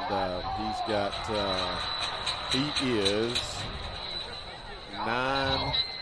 8 of 18 passing for 154 yards, and then his rushing yards, he's up to 35 yards, and that very last rush for him was a touchdown. Backbreaker for the Beech defense, for sure. Correct. At that point, he had 4 carries for -12. And then, of course, the quarterback, you got to count the sack as in rushing yards there, but and then the last 2 carries one was for 22, and then there was another one for 13. So got him in positive territory there. And then number 14, Murphy. His first name is Cortez Murphy. He has 5 catches for 86 yards, and then there's 3 other players with 1 catch apiece. So it is the Covington and Van Leer. He's number 20. He's got 6 carries for 42 yards. So yeah, he's just a little scat back and small. He kind of gets hid behind the line, so you got to keep an eye on him. But he's a good little run threat for them. He's quick too. Well, we said that, and you talked about it at the beginning of the game that it's all going to come down to us stopping them. They're going to be quick. They've got athletes all over the field. Their line's pretty big. I think we did a good job. If you think back on Covington, we had the scramble where he got loose on 4th and 8 or so, I think it was. And we had 2 guys that had a chance to get him down and just couldn't quite do it. And that led to the go-ahead touchdown. But also, too, in between that, they scored pretty much on the last play of the first half. And they had kind of a busted coverage. This kid got behind the safety, got caught looking in the backfield on defense, and that was a busted coverage, and that was a touchdown. In between that, we had 2 stops, or 3 stops, I guess it was. But almost got the fumble on the punt too, which they changed possession about 3 times in that pile there. Everybody was jumping around and getting a hand on the ball, and so it's been really close. So hopefully, we come out here and we bring the wood to them Yeah. We settle into this thing, get the run game going, but they're really run blitzing. They're sending the outside linebackers are just crashing on every play. So passes right behind. I think the linebackers are going to be there if that's what we need to go to. So we'll see. For sure. And I know I'm a huge Tennessee fan, but Nick Saban always said the last 2 minutes. The last 4 minutes of the second quarter and the first 4 minutes of the third quarter are one of the most popular, important parts of the game. So we're going to get the ball because they took the ball, and so we're going to get the ball, and we need to score. Yeah, I agree. Like you said, they got the momentum with that touchdown, and the Bucs need to come out here and show a little bit of force and show that we're going to be here for the long haul. If we don't do something on this first drive, we're going to be in for a long night. Yeah. So anyway, that's kind of a halftime there. And again, your halftime score, if you're just now joining us, is East Nashville Eagles 13, your Beech Buccaneers 9. So if we come out here, like we said, come out here and punch one in, that's what we need to do. So we got all the power to do that. So not much on the scoreboard tonight, being at Thursday night, but nothing really around here. Lincoln County beating Columbia Academy 35-7. Grundy County over Whitwell. Big Chattanooga, west of Chattanooga matchup there. They're beating Whitwell 20-0, and Grundy County's undefeated. Whitwell has not won. And here's a shocker out of East Tennessee. Alcoa 28-0 over Knoxville West. So I'm just kidding. It's not a shocker. It's not a big shocker, but it's not. Knoxville West has been in the state championship.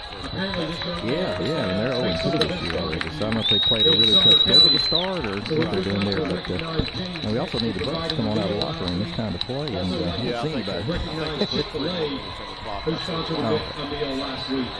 But it is kind of different that this is a Thursday night, so there's not a lot of action around. We've seen a couple of high school coaches here.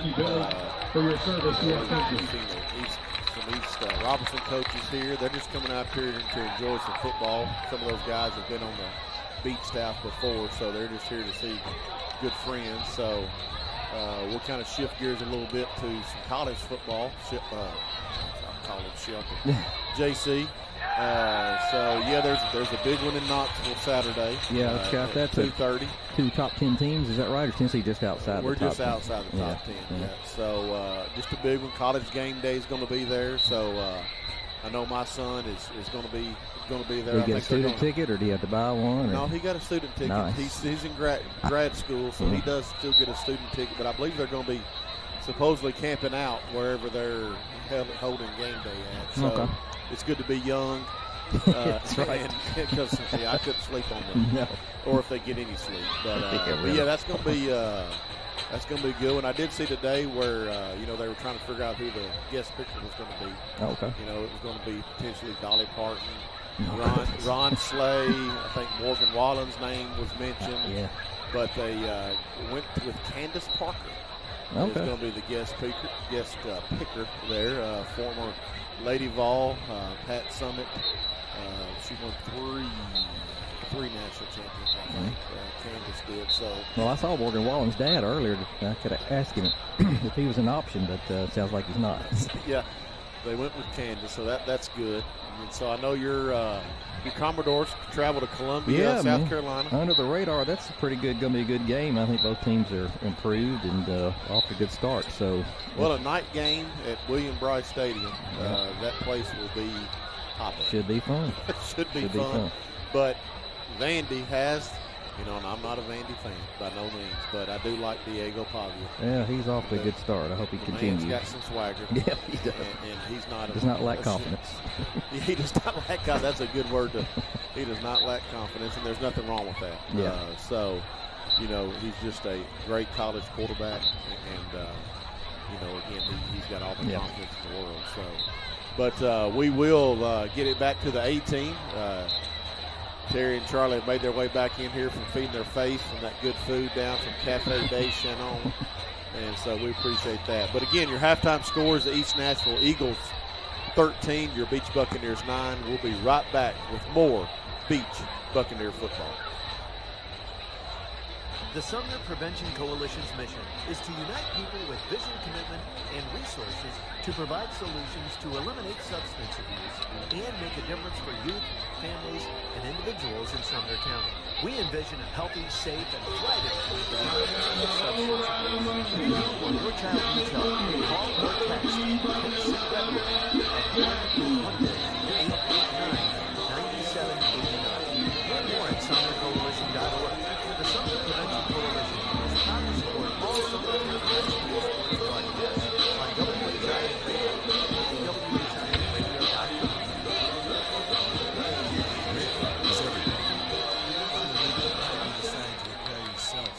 That's right. You watched one online video and thought, yeah, that's what I can do. So I did. Tighten it right. And here we are a few weeks later. You come home from a weekend away and, hey, I made you a lake. You've always wanted a house on the water, right? Well, now your basement is filled with it. And if you've got the wrong home insurance, you might be slipping on the bills cleaning up this off the pick off for the Eagles. Back deep for the Buccaneers. Sheldon Swafford. That's Larry Maynard, Allstate Insurance. Give him a call. Back at Shackle Island Stadium, we're getting ready to rock and roll here. The third quarter, the Sumner Prevention Coalition kickoff is next. Fresh clock, 12 minutes. Beech trails by a score of 9-13 as he scored in the waning seconds of the second quarter.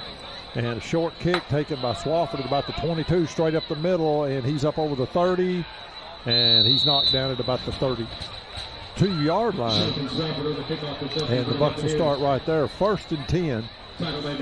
Charlie, what's your keys to getting this train rolling here? I mean, I go back to what was working in the first half. Kaden Powell, play action, and just let him do his thing, you know, and mix it up with a couple of passes, but, you know, we know what we need to do. We just got to execute, cut out the stupid mistakes. Swafford is the one setback. He throws it out to Laster. He gets past one guy, 40, 45, up the midfield and out of bounds into the east bench at about the 49. Charlie, right on cue, buddy. Like you said, mix it up. And I tell you what, when Laster gets that ball in open territory, he is a nightmare for the defense. And that is a WHINradio.com first down at the East 49. So the first play of this third quarter is just what Beech needed. Every time Laster catches the ball for the Buccaneers, you just anticipate a move.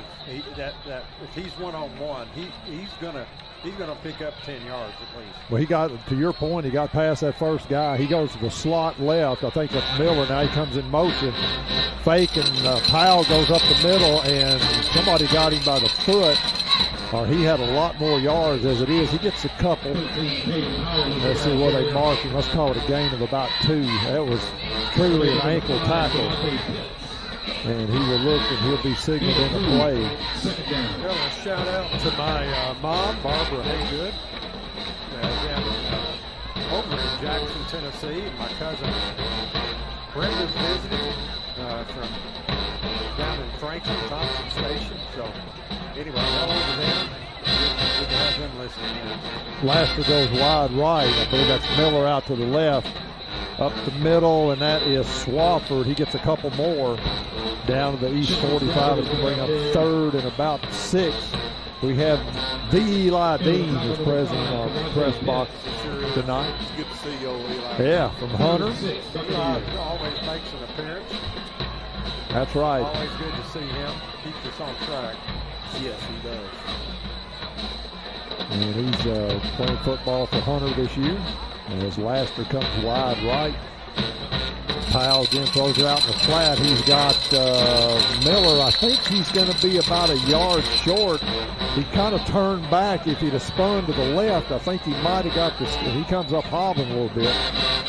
And we'll try to get a High Point Orthopedic. Yeah, 4th down. And let's see what. Let's just call it 1. And Brock Miller comes out. We'll get a report from JC here, but he's coming out under his own power. And a shout out to our super trainer, Katie Wellendorf. And she's assisted this year by Grace Rittenberry. You know, it's good she's gotten some assistance. Some Yes. help. She had to be a lot of places at the same time over the last few years. Becker comes wide right. And Powell keeps it right up the middle, 30, 35, 25, 20, 10, 5. Touchdown, and I believe we got Laundry there. I hope you're right, Dan. He did whip his head around the curve, but I couldn't tell. Yeah, guys, I think you're right, too, on that as a face mask, because there was somebody blocking in that area right there. Yeah, no, that's a face mask. These players are signaling against Beech, but no, it is a Trevecca Nazarene touchdown to the Beech Buccaneers. With 9:39 left in the third period, Charlie, so just what the doctor ordered, if you will. Beech takes the kickoff from, I believe, what, the 32, Brandon? 32, yes, sir. 68 yards, how many plays? I do not have the play. All right, so it's somewhere around 6 or 7 plays. Yes, sir. And a good mixture there, Charlie. We had the pass to Laster. We had some swapped runs. Well, it opened up that big play by Kaden Powell there for the touchdown. Yeah, sure did. He spread the field out, and he's like a freight train coming through the middle of that line when he gets a little open. And the snap, the hold, the kick. And as usual, Thomas Mendoza flicks the upright. So the Beech Buccaneers regain the lead by a score of 16 to 13 with 9:39 left in the third period. Yeah, that's got Kaden up 12 carries at 119 yards, 12 carries. Charlie, the other thing is on that, I mean, that hole on the left side was so big, I might even been able to run through it. I don't know. But maybe sideways. Yeah. I'd probably have to stop and rest halfway, but still, that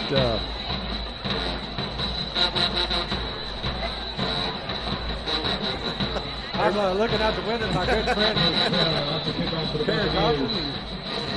She come up, and she's not the tallest, and she's looking through the window at us. And good thing Brandon saw her. I think she was standing on her tippy toes there, Charlie. She was. And I think we got a personal foul or something. Oh, the face mask. So they add this on to they add this or subtract it, whichever you want to look at it. And Nick Crawl. Now, what do you do here, Charlie? You've got an opportunity here with a short field. Do you try the onside? Of course, he can kick it. He could probably hit the concession stand from here. He'll probably hit Shannon Powell. And he just decides to hit it, and yeah, it hits right on the back line of the end zone. So I didn't, they kicked it from the east 45-yard line. So you're thinking, well, maybe you try a little bit of an onside there. Eli, did y'all win the other night? All right, yeah, that's Eli's like we took the field, didn't we? That's right. They played Ellis. That's right. So Bucks go to 4-1 on the year. Y'all got a little bit of a game coming up Tuesday night against White House. Big game. I was being sarcastic. That is probably for the championship of that division. White House undefeated. The Bucks undefeated in conference play. As Covington rolls to the right, and he is put down hard by D.K. Williams. And Covington a little slow getting up. I'll tell you what, man, this kid's impressive. We keep talking about him, but he's basically been the show for the East Eagles tonight. He's a really good player. D.K. had enough of it, too. About a 3-yard loss. And let's see, the Covington, didn't know if that was him going out, but he was one of the receivers. So that was about a 3-yard loss back to the 16-yard line. And let's see what type of adjustments Beech made, and they throw with a sideline pattern in River Bailey. Beautiful defense. You know what? They may find out eventually that the River's not going to have that mess.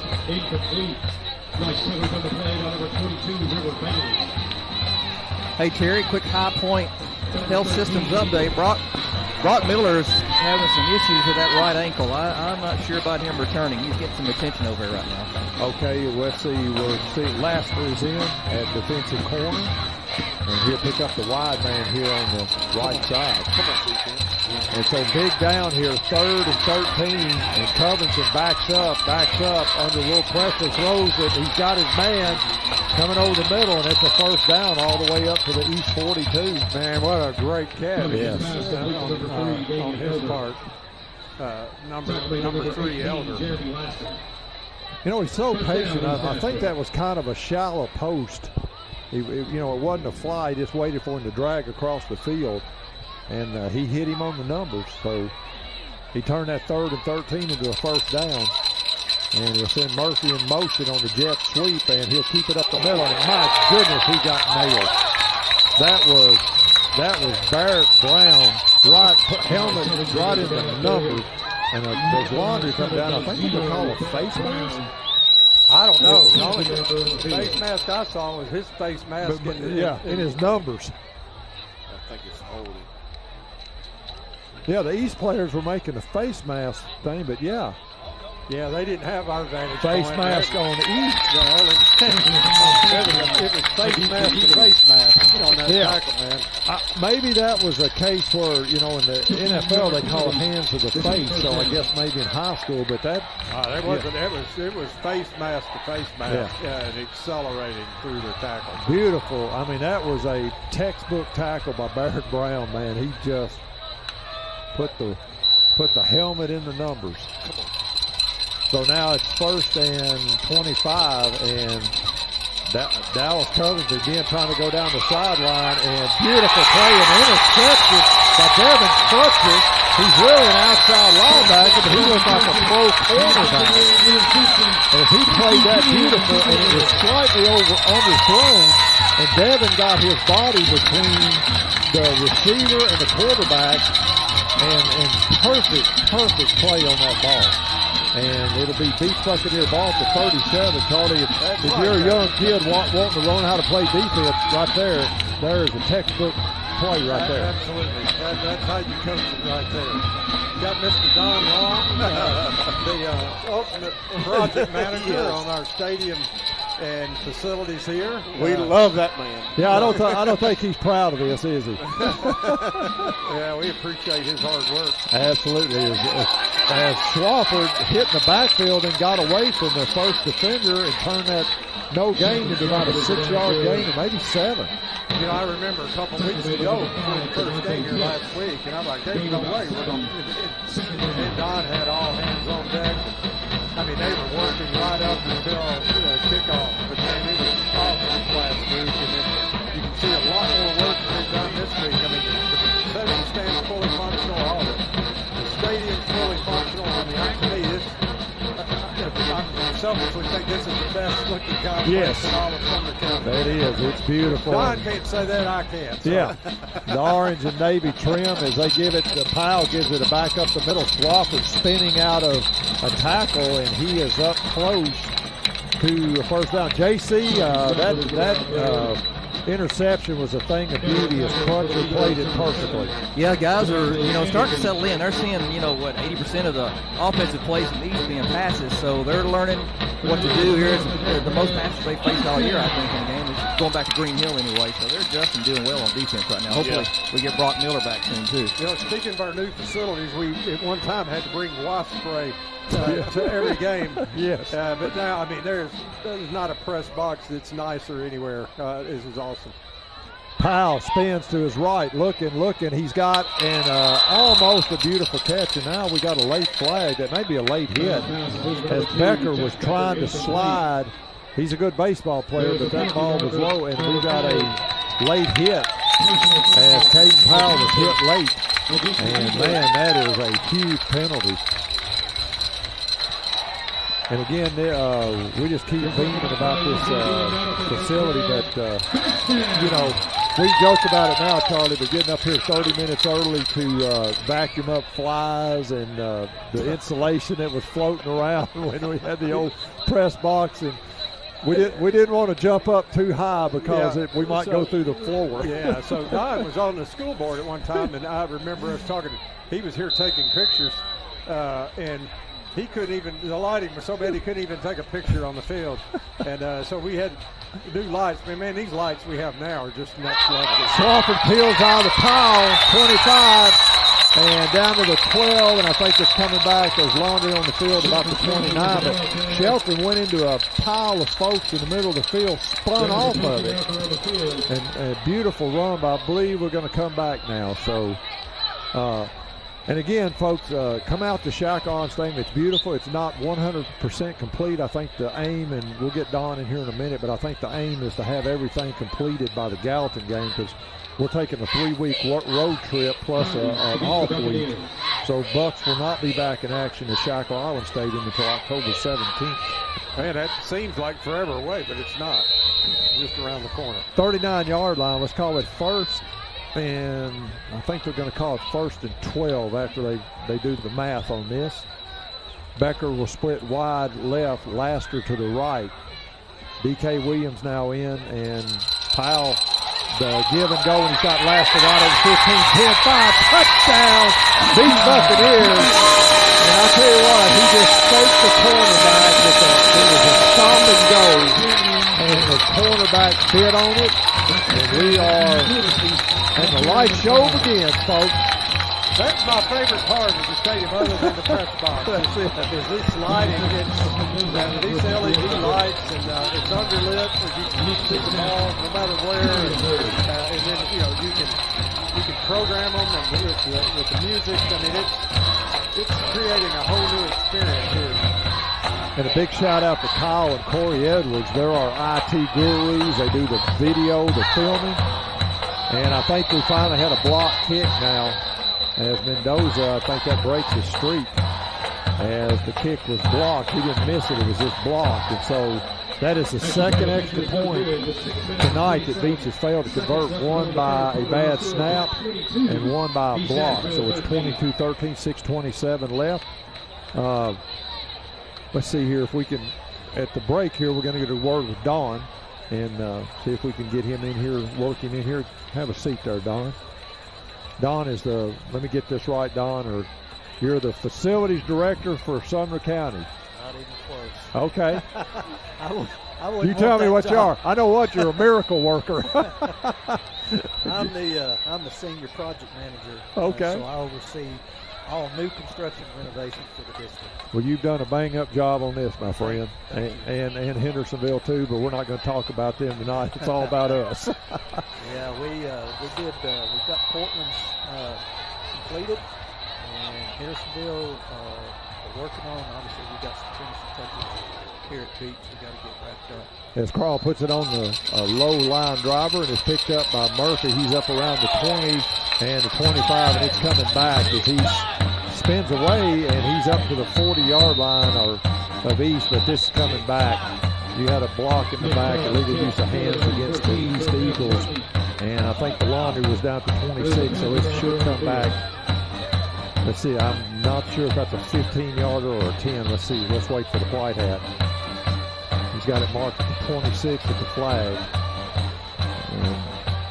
What happened on the extra point? I looked away.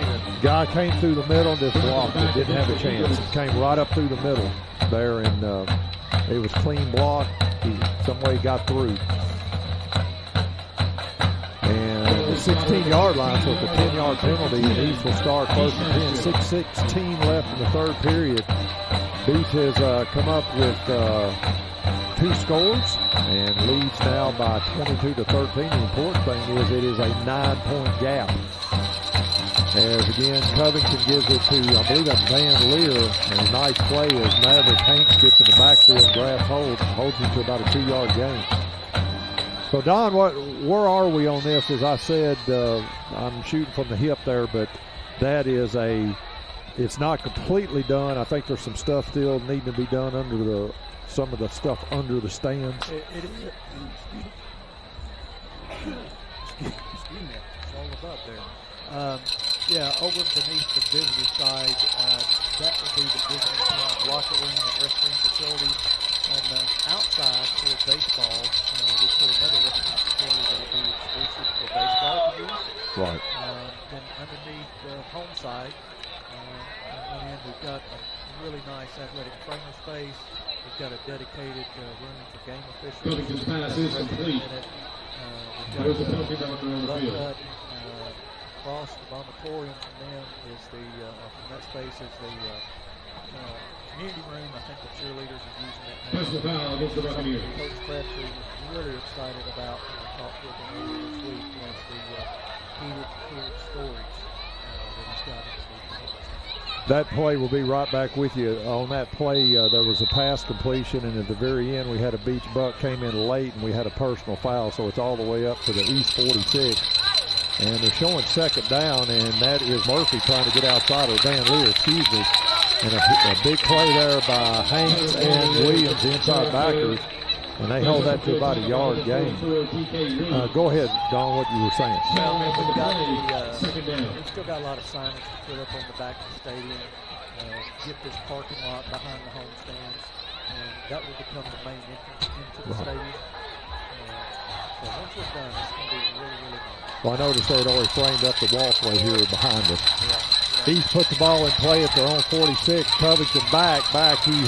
He's pressured. Now he's coming up the left side, and he is out of bounds at about the 40-yard line of the Bucks. So that will move the chains once again. These guys have some speed. Man, they have fast. It's open field, man, and they are going to close it quick. Well, it's all beautiful. We appreciate your efforts and the Board of Education and all the folks involved in a huge hit in the middle there. And who else? D.K. Williams hit Van Leer, and he might have got back to the line of scrimmage. Charlie, I think he felt that one. Well, he had Hanks trying to finish him off as well. Second and 10. Again, 4:30 left in the third period. Beech up 22-13 on 2 second-half scores. Covington again working from the shotgun. He's looking downfield. He's going to try the fly pattern, and he's trying to hit his man. And Bailey, another beautiful play as it hit the receiver, and I believe Charlie River just reached in and ripped it away out of his hands at the last moment. Yeah, that's 3 great plays by River Bailey. Yeah. On that coverage. If we were giving out a defensive player of the game, there's several other guys that are in the running, but I tell you what, River has played a tremendous game, and he's got a very speedy receiver he's covering. And so it's going to be third down and 10. 4:14 left in the third period from the Beech 40. And again, I think, is that London Parks back in at nose tackle? And let's see, what do we have here? Looks like East is going to take a timeout. Don, any final thoughts? What are any future after this part is done? What's next? Well, the next phase in the athletic process, you probably noticed we graded up on the top of the hill where the practice was. So we got the mass grading to put a heavy running grade. Now, Stacy Camp is moving to some other projects. You said Portland got a new home side. Of course, we know Hendersonville got home and visitor stands. And then Station Camp got, a new track? Yep. And then they redid the grass on their field, football field? We completely regraded their field, put new irrigation in, and they're installing the rubberized track surface. Wow. Gallagher's track is in ground. Okay. We've got I tell you what, it's just wonderful. And again, thanks to the Board of Education led by Dr. Langford, the school board, and of course the county commission and all the funding that was provided and everything. Man, it's been a great year. It was a slow train coming, but now that these facilities are starting to show up, it is beautiful. So from the 40-yard line, 3rd and 10, and again, this has got to be 4-down territory for the Eagles. As Covington tries to end around, and he's got broke to contain. He's outside 30 and down to the 27. And let's see, is that going to be a face mask or? I think there's going to be a hold on it. He's got a first down, but this may come back. That's a good thing for Beech. Let's see. Yeah, we had a hold on the right tackle for East downfield there. Just didn't let go of the defender. And our back judge, he's seeing a lot of stuff tonight. He's throwing a lot of flags. Well, it's only a 5-man crew tonight. I noticed that. There's not, that's a lot on the back judge. And when Charlie, you got anything for Don? No, I go way back with Don and seen a lot of stuff happened, both when he was a part of the school board and behind the scenes over the years, and then more recently in this role. And just appreciate his leadership. His goal, along with Dr. Langford from day one, was to continue to upgrade the facility and setting the standard at Liberty Creek, which needed to happen, but to continue that focus on excellence in all that we do. It continued here at Beech and these other schools, so I appreciate all they did. Covington and I, we may have some defensive holding here. Let's see. Let's see what we got here. It was incomplete, but let's see. The back judge, I think, is going to call defensive holding on Beech, and that it will not give them a first down, though. It's a 10-yard penalty from the line of scrimmage. So they'll repeat third down, and instead of 3rd and 13, it'll be now 3rd and about 3. So again, Don, thanks for stopping by, man. Appreciate your efforts, and I know this has been a long time dream, but it's finally becoming a reality. It is, and we really appreciate the patience of all our school chancellors and administration, coaches, and students, and everyone else. Man, through the hands of a wide open receiver. And now it's 4th down. I don't see any flags, so it's going to be 4th and 3. And, of course, East is in no man's land. This would be about a 55-yard field goal, so they're going for it here. Yeah, there's no way to kick it, so they're just going for it. But, Don, we appreciate you, man. We really do, and enjoy the game. And please stop by and see us anytime. I'll say this, and it's kind of cold, you guys can enjoy the Yes, we will. Yes, we will. Thank you, brother. Right. Appreciate you. No doubt. No hauling butane. No. Butane tanks and stuff up and down the steps anymore. Thanks a lot, Don Long from the Sumner County School Board, and he's the project manager on all these projects, and he has done a bang-up job, and we appreciate his efforts. And I tell you what, it's been something to orchestrate all this, but it is a beautiful finished product. Now they're calling it a first down. Offsides on Beech, and a huge hit. He caught the ball down around the 17-yard line, and I tell you what, Aiden Curry put a hurt on him. He did, but he held on to it. He got the first down. 3:40 left in the third period. Beech up 22-13, but East driving. And the ball placed at the 17-yard line. Again, appreciate Don Long stopping by. We had Dr. Scott Langford last week as a guest. And two guys that were very instrumental in making this project happen.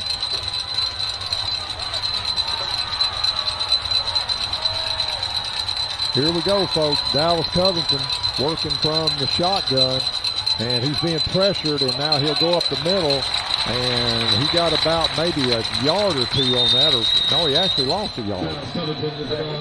We did a great job there of staying home and not biting. So, good job on that interior line there for the Buccaneers.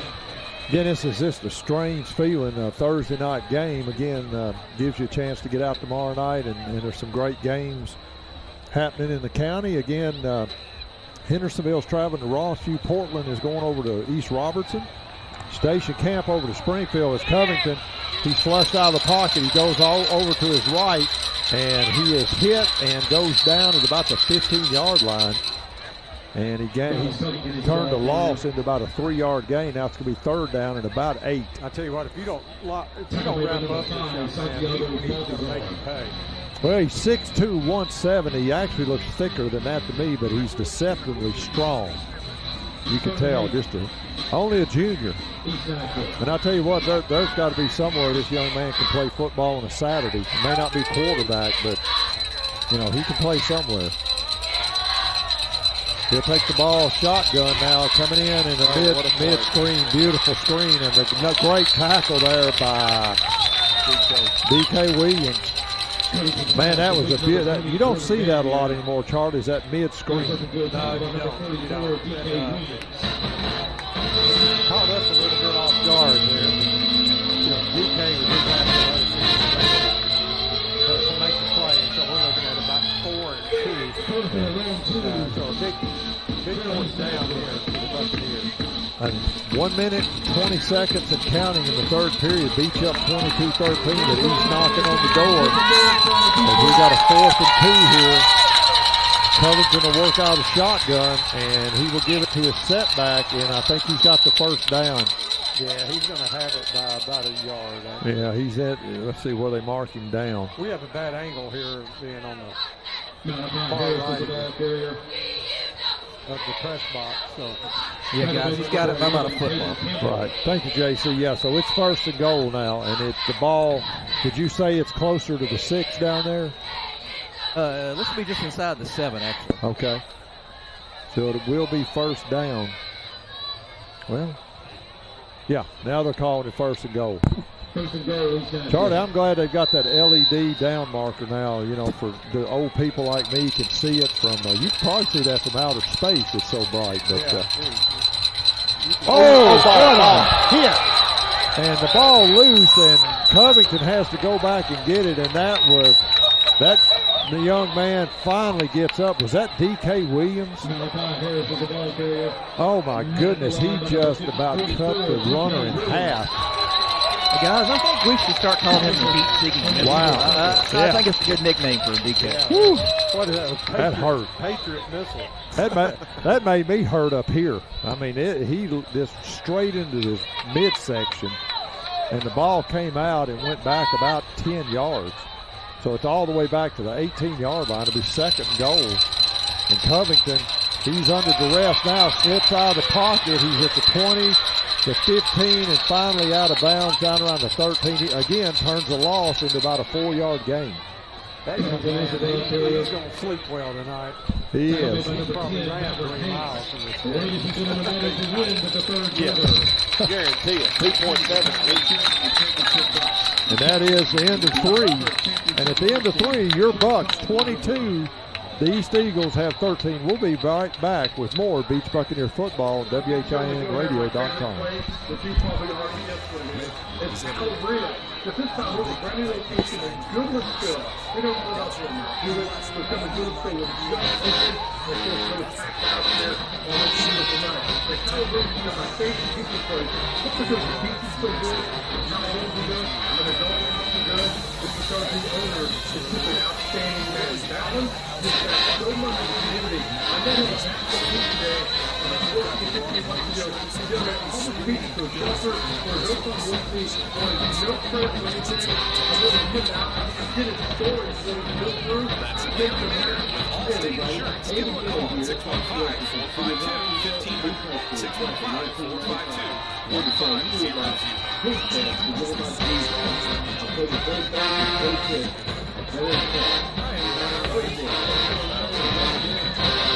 I live and work right here in your community, helping families with their home, auto, and life insurance needs. My goal with this Styles agency is simple. Make sure you have a ticket, make insurance easy to understand, and be there when you need it. Service is simple. Actually, call me. Come up, I'd love to help. Find it at WheatonStyles.net, WheatonStyles.net, or give us a call, 615-824-7020. Enjoy the game and thank you for supporting our hometown team. We're back at Shackle Island Stadium. 3rd and goal from the 12-yard line. We're starting the 4th stanza. Beech up by 9, 22-13. Big play here. And I guess we're in, well, obviously in 4-down territory. It's 3rd and goal as Covington takes the ball, and he throws it toward the end zone, and a beautiful diving catch, but he just ran out of real estate. And that was, he took a hit as he threw the ball. He was trying to get it to JC. What number is that? Is that number 20? Number 9. Number 9. Receiver there. And that is Jacon Taylor. And again, nice throw, but he was under duress. So here we go. 4th down, Charlie. It's a huge play. 4th and goal from the 12. Just started the 4th stanza here. Beech up 22-13. And a low snap, and Covington is mauled in the background. And let's see, who is that getting up? Is that Dave? No, it's Maverick Hank. Maverick Hank And in Covington's defense, the ball rolled back to him, so he had to bend down and get the ball. And by the time he looked up, number 10 was in his, was right in his grill. And Maverick Hanks was a little bit excited on the sideline. So Beech turns back, a huge effort there by East, and breathing a little bit easier, Charlie. Yeah, that's good. We need to take this down, put some more points on the board. We're just up by 9, 22-13 with 11:51. Basically just starting the fourth period. I'm sorry there, Charlie. Let me talk over you. The cramp bug is hitting down here now. We've got River Bailey on the ground. J.R. French just came off. Laster is getting stretched out too. We've got 4 guys getting treated for cramp, pulling on these legs over here. And then Miller still looks like he's nursing that ankle injury, so our secondary is taking a hit. And there is Swafford. No, is that Swafford or is that Williams up the middle? And that's Shelton Swafford. And let's see who gets up off that pile. Let's see. Yep, Shelton Swafford. And he got about 7 out of that, up to the 29. And let's call it second and 2. Or let's call it second and 3. I'm sorry, it's at the 29. And Powell has Swafford off on his left hip. And he brings Becker in motion, fakes the jet, gives it to Swafford up the middle, and he breaks into the secondary and gets all the way up to the Beech 37, and that'll move the chains for WHINradio.com first down. Again, shout out to our primary sponsor, as always, the Ponce Law Group. And we're always broadcasting from the Ponce Law Justice for All Broadcast Center. Charlie, I'm going to run Kaden Powell some here. Yeah, I keep riding that mule. Yes. Until he just gives out. Lane Smith into the game, number 12. He puts out wide right. And there we just went to dark order. There goes Powell. And he tippy-toes past one guy that packs about 4 jerseys, white jerseys in. They ripped his helmet off. Caden's going, why do you think I lost my headgear? And the referee, boy, Kaden is emphatic about that, but he did get a first down as he carried it all the way to 48. Yeah, that does make you wonder how his headgear came off. And they're saying he has to come out of the game because his helmet came off, and he's saying, well, why do you think it came off? Yeah, I didn't pull it off. Yeah, and so Sawyer Phillips goes into the game. And he'll bring Becker in motion, gives it to Swafford, and I don't think Shelton got back to the line of scrimmage. Loss of about 2 back to midfield. Well, with Kaden in there, Kaden Powell in there, it changes the dynamics. You've got to keep an eye on him. They knew immediately that there was going to be a handoff. That was a pretty easy call defensively. So a loss of 3 will bring up second and about 13. As the ball is now back into Beech territory at the 49 is Lane Smith, number 12. And he is a junior receiver. And now Powell rolls out to his right, looking. He finds, let's see, was that a catch? No, they're saying incomplete. Great effort by Camp Nix. The ball was just a little bit low on that tight end crossing pattern. And now to be 3rd and 13 from the 49. Charlie had him open. He just a little bit low. Yep. Again, next Friday night we take. Have you ever been to Baxter, Tennessee, Charlie? I have been to Baxter. Okay. I went on. Why would you go to Baxter? Well, actually, there used to be a bike race through Baxter, and so I rode through there on my bicycle with Alan Lindsay. As Powell tries to get outside, 50-45, we're going to have a holding here as Powell gets down to the 42 or 3 of. And he punished the kid, and this kid goes back down. Man, Powell just ran over that young man. Yeah, Hunter Smith's not very happy about that call. Yeah, guys, I'm siding with Hunter. That was not a hold. I mean, he did get him for 1 second, but it wasn't what you'd call one of those wrap him up and move him out of the way kind of hold. I could not agree with you more, Jason. Wow. Come on. So let's see, we're going to get holding, and it'll be a spot foul from the 50, it looks like. Yeah. Well, it's a wild guess on where it happened, and he marks off 10 exact yards. So. Good. It can't be the rule came into being, and I like the rule. It used to be like if it were happening in the backfield, it was 10 yards from there, but the worst it could be is 10 yards from the line of scrimmage. Okay. So it's all the way back to the 39. So it's going to be 3rd and 23. And so instead of having the ball down at the 40. This may be the most flag-happy crew I've seen in a while. Man, it is. It is. So 2 receivers split wide left. Powell fakes it, goes up the middle, 45, 50, 45, and down to the 43. And he just leaves a path of destruction when he 2 or 3 East players getting up, 2 of them limping. Man, yeah. It's like a tornado coming down for. Yeah, you need to. Opposing team needs to have their mass unit following. Yeah. Wherever Kaden is. 4th and about 6, and he goes straight up the middle. Now he's going to be short, and let's see, where are they going to spot it? Yeah, he didn't get a great spot, so it's going to turn over on downs. He's about a yard short, but in a lot better situation than we were. And so East will take over with 8:48 left in the 4th period. Beech still up 22-13. It was 13-9 at half. And Beech came out and scored a touchdown on the opening drive and then held East. Or actually, there was an interception, and they converted that into another touchdown. And this weather tonight is perfect. Perfect, man. We've got actually one of the windows open, and we can hear the band. I mean, with these booths are soundproof, so it's pretty cool to be able to open the windows and be comfortable and hear the atmosphere. No complaints up here.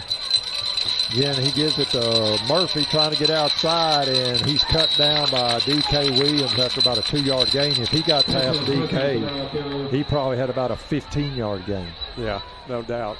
I don't know how many tackles D.K. has tonight, Charlie, but he's well in the double digits. Oh, it's at least 15 or 16. Yeah, it's huge. DK ought to get an NIL deal with Allstate because he's good insurance. Yeah.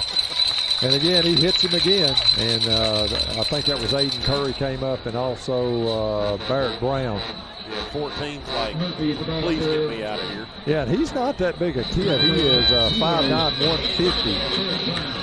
And now it's going to bring up 3rd, and let's just call it a long 5. 8 minutes left in the game. 22-13, Beech up by at least 2 scores. And again, Covington backs up. He backs up, throws it out in the flat, and that is to Murphy.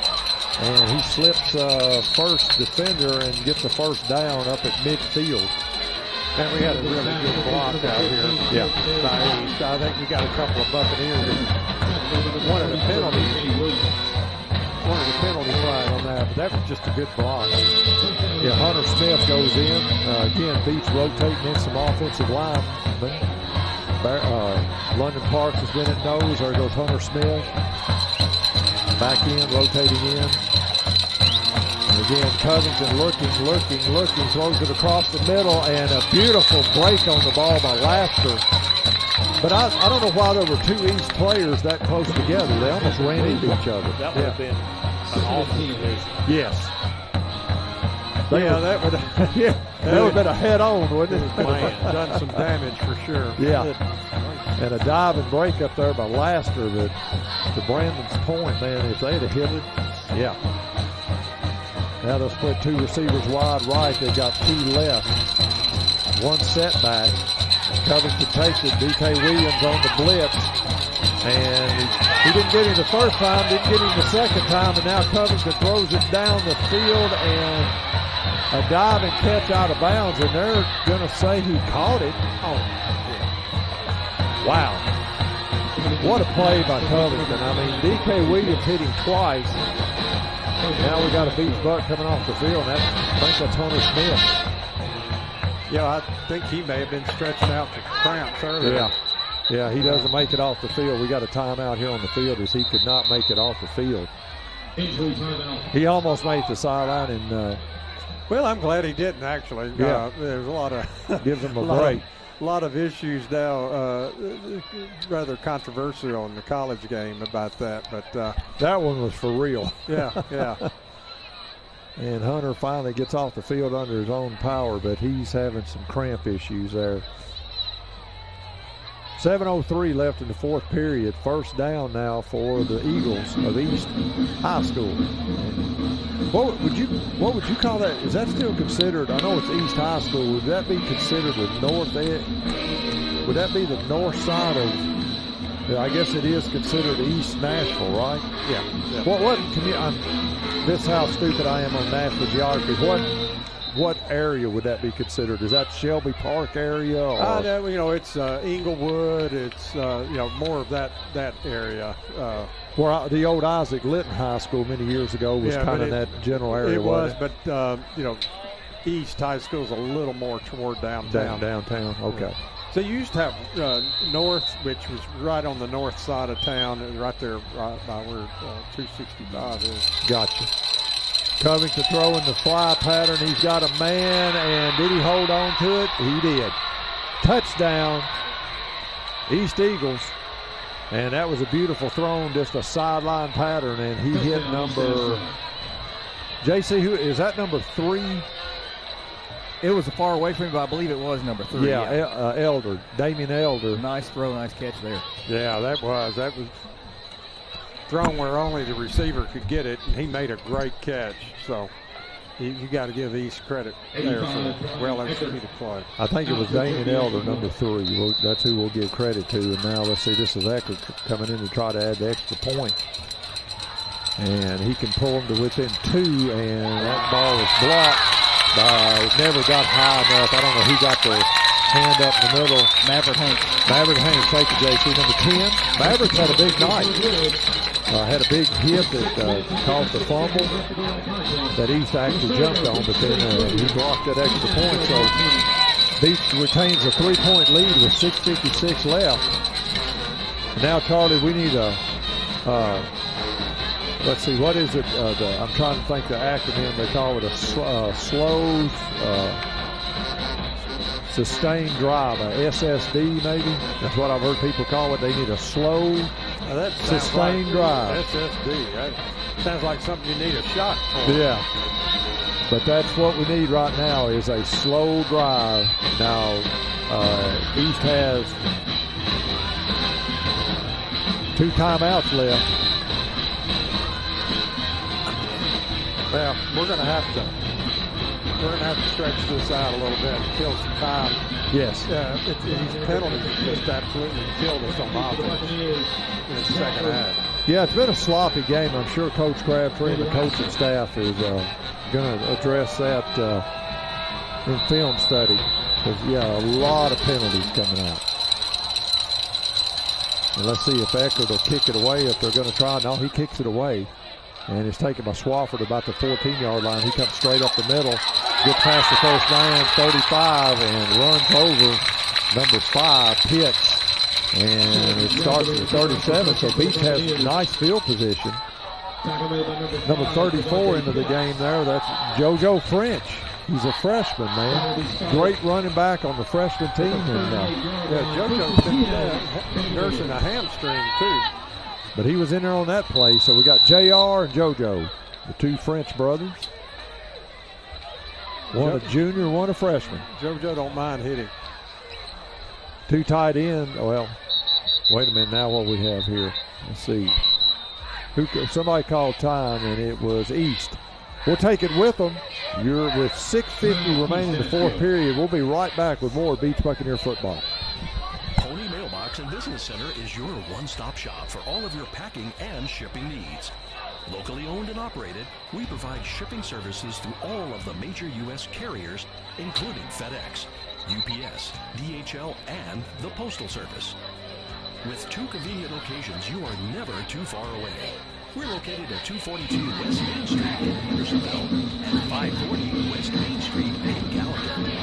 In addition to shipping and selling a wide variety of package supplies, we also provide copy, fax, notary, and print services, including banners, blueprints, and business cards.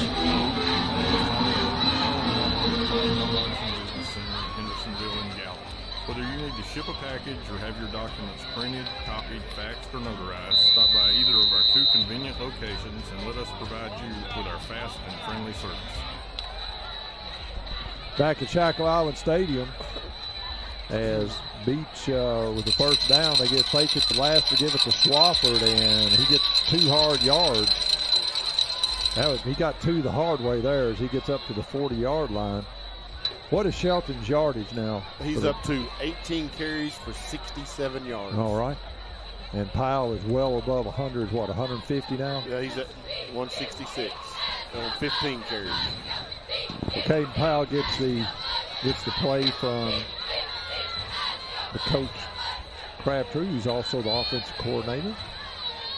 Becker goes wide right, Laster's wide left. They're packing this line of scrimmage on the defensive side. Powell wanted to go to Laster. Now he's looking down the sideline and just overshot Becker. Overshot Becker on the sideline pattern. He really wanted to go to Laster out here on his left, but they kind of jumped that route. And it'll be 3rd down now. Yeah, they got something going on the sideline, JC. I don't know if you can see them, but the coaches and one of the East players, I don't know, are talking to the ref. There was something going on. I know there's a stretch-o-rama going on these calf muscles over here. Buck defense is just trying to get loose so they're able to go back out here shortly without a cramp. Well, a lot of energy was expended trying to, as Powell fakes it, gives it to Swafford. Swafford gets up to about the 44 of Beech, and it's going to bring up 4th and a good 4 yards, and I think Beech is going to have to kick it away as Nate Crawl will go in and kick it away. Good news, Hunter Smith back on the field. You know, how we had 2 extra points we didn't convert. You know, how important are those right now? Exactly. Here comes Owen Knight back in. Beech will use 3 protectors. They got Balthazar, Hunter Smith, and I can't tell the other player. So 3 guys back to protect the punter. And it comes in, and man, I'll tell you what, he didn't get touched. He almost blocked that. A good bounce.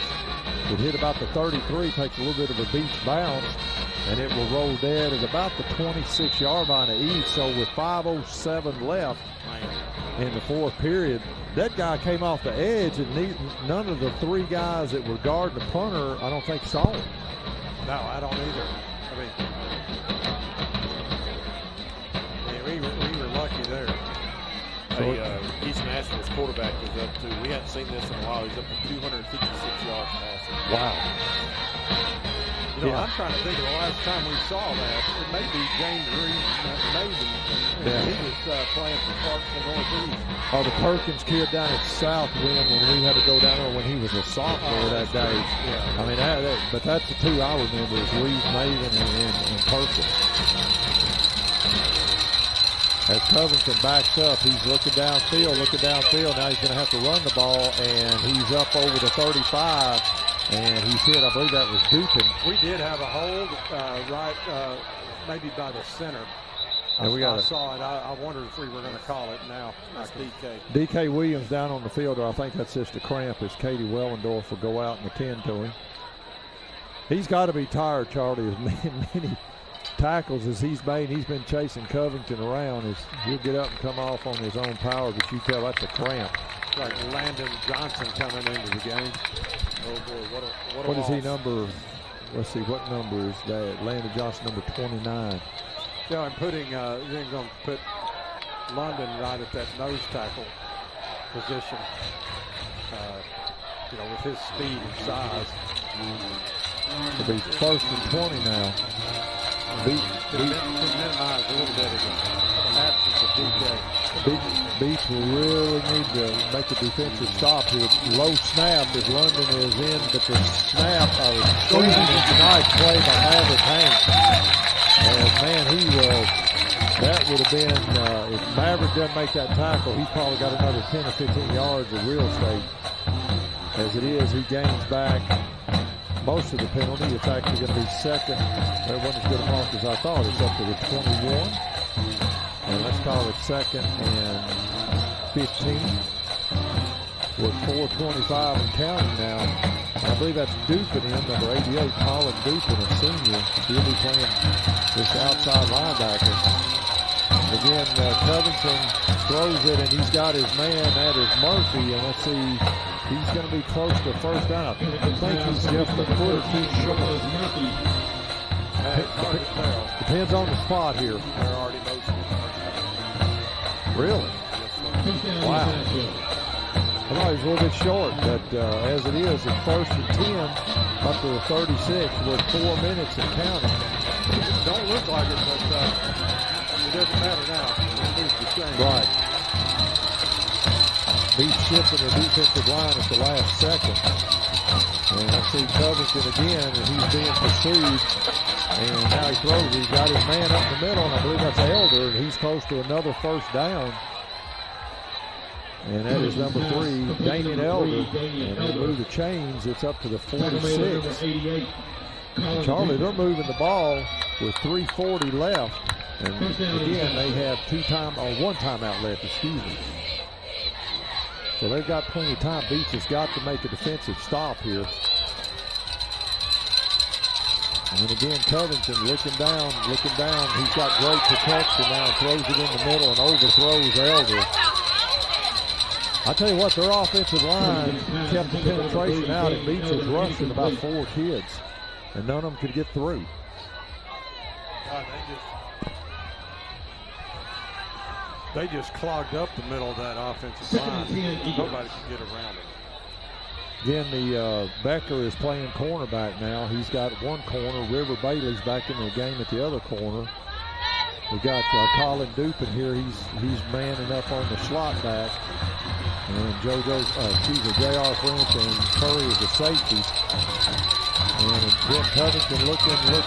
Now he's being pursued, throws it across the middle, and he's got his man. That's number 9. He's down to 30, 35, and he is inside the 20, or inside the 25 to 22. No flags down, and Carter, we're really missing D.K. Williams down that pass rush. As Owen Knight is coming in, Run Clark will come out, and now D.K. goes back into the game, but they got a first down at the 21-yard line, 3 minutes left in this game. And they're trying to get some substitutions in and out, but now we're set to play. And again, Covington on the run inside the 20. He's got a man wide open, and they dropped the ball at the goal line. There was no Beech defender within 5 yards of him, and he just dropped it. Wow. That was defeating for yes. East Nashville offensive squad. They were head down, hands on their knees. They couldn't believe it. That young man, I know that's going to haunt him for quite some time. Yeah, we got East Nashville coaches right next door to us. You can hear them there say, I mean, he was standing basically on the goal line or the 1-yard line, and he got in the hands and he was dropped it. Then Covington trying to throw the fly pattern, and let's see, that's going to be interference. As it's an incomplete pass, but they're going to call pass interference, so that will be half the distance of the goal. Let's see that market from the 21. I'll tell you what, that's tough. That's a tough call. Yeah, we don't have the luxury of a replay, but that was, to me, pretty good defense. We're down to 2:34 left in this ball game. Beech up by 3, 22-19. Good. And so let's see, from the 21, it'll be half the distance now. That'll put it. That will be enough for a first down. It's not an automatic first down on pass interference like it is in the college or NFL game. But the mark-off should give them, it will give them, I think. The fans here on the Beech side aren't very happy. I don't blame them. So they're going to put the ball down, let's just call it about the 10.5. So they can potentially still get a first down. Yeah, they'd have to be within about 2 feet of it, or closer than that, actually. Man, that's a tough call. Yeah. The ball's at about the 10-yard line plus 1 foot. Yeah, guys, Kaden Powell is in to rush the passer. It's a war of attrition down here on the defensive line right now. Wow. They've got the quarterback. There's Covington trying to get outside, and boy, he had that ball, and it's played loose. I think Beech had it. He had that ball up, and I think it was D.K. Williams scripted. And man, he was trying to do a run over with the ball to get it past Williams, and a huge mistake. As he fumbled, it was about the 9 or 10 yard line, and wow, they were rolling, going in for potentially a winning touchdown. And with 2:26 left in the game, beautiful play there by D.K. Williams. We have worn out this young man's name tonight. But man, he has played a ball game. And you can tell, Carly, the momentum of this game changed when he come back in on defense. When he was out those few plays with the cramps, I mean, it completely changed the complexion of this game. Yeah, he's such a presence on that defensive side of the football. So, anyway, here we are, 2:26 left. That Beech up by 3. We got to kill some time here. We need a couple of first downs. We're in the Merrill and I, 2 tight ends.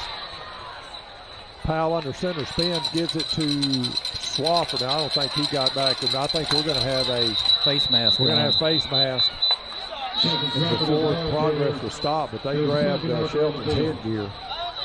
Yeah, when you see that head whiplash around like that on a ball carrier, there's a face mask involved.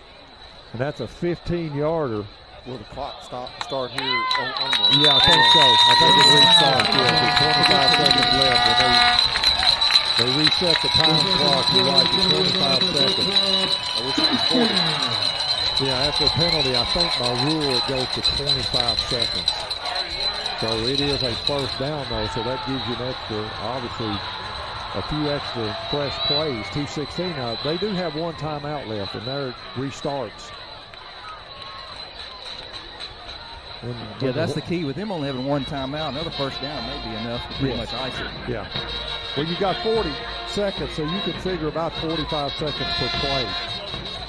If you built that clock right down to the end. My buddy Aaron Walker, I told you he was coming home. He wasn't moving to Texas. They let him come back? Well, he lives on the plane all the way to Dallas to Nashville. That's awesome.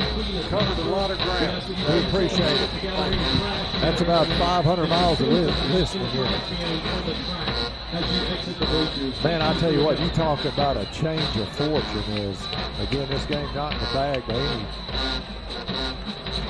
stretch of the imagination, but hey Terry, they're also going to put the play clock at 40 right here. That's what the holdup is. So it's about to wind at 40 here. Okay, that's awesome. That is awesome, and I'm assuming that. Yeah, there we go. It's running. Bald High School beat Paducah Tillman 25-22. The Maroons? But North Hopkins got a good team this year. Got a Mr. Football candidate. We don't have a mascot, but we got a decent football team. That's good. Yeah, we're usually a basketball school, so, you know. But, yeah. Now, we did produce Sonny Collins back in the day. East has one timeout left. Yeah. 1:40 left in the game. Merrill and I, Powell under center, and the ball was loose. And let's see, we had the ball on the ground. And whoo, I think Beech dodged a lightning bolt right there. East Nashville called a timeout. Yeah. Goodness gracious. Powell went under center, and there was a miscommunication. I don't know if they snapped it early or what, but East burns their last time out with 1:29 seconds left. Guys, I don't get to say this a lot, but smart play by Shelton Swafford, just followed on that ball and not trying to do anything with it. Caleb came out a little fast right there. It was a good snap. He was anxious. The clock was down to 1, and yeah, we're fortunate we just fell on and got it back. So Swafford was Johnny on the spot. Well, East has now burned their last time out, so if we can squeak out a first down here, we can run the clock out. And the white hat is He's trying to tell. Yeah, he's trying to communicate with the clock operator up here.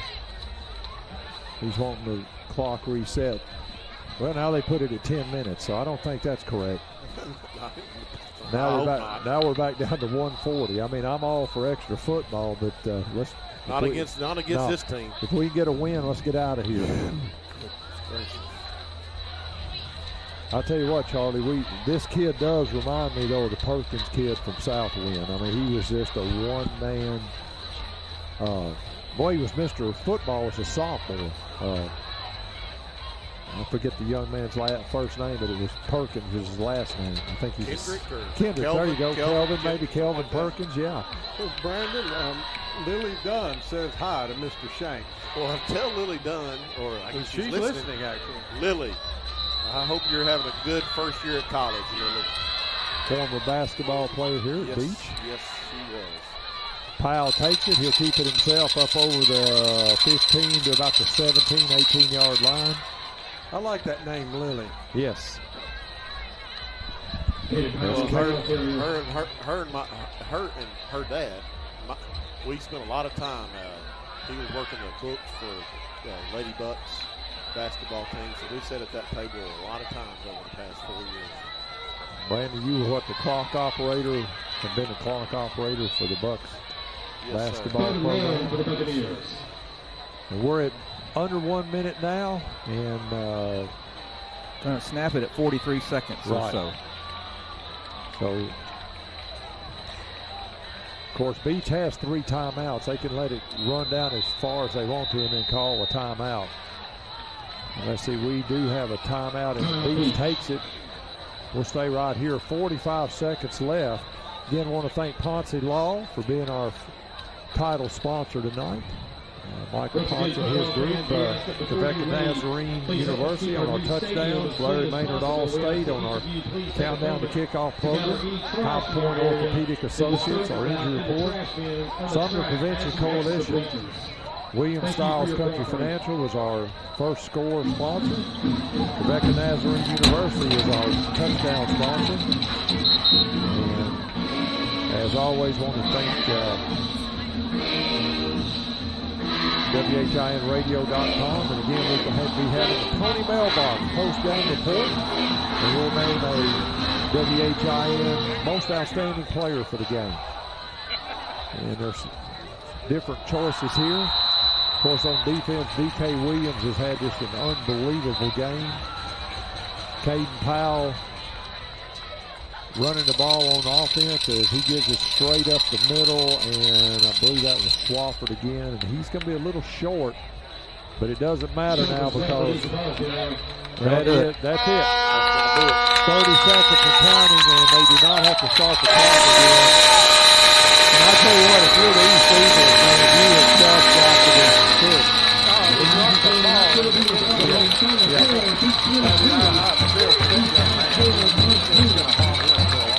And then the next play, they fumble the ball away as the quarterback was carrying the ball out. And D.J. Williams is the man that stripped it away, I believe. And they lose the ball at about the 9-yard line.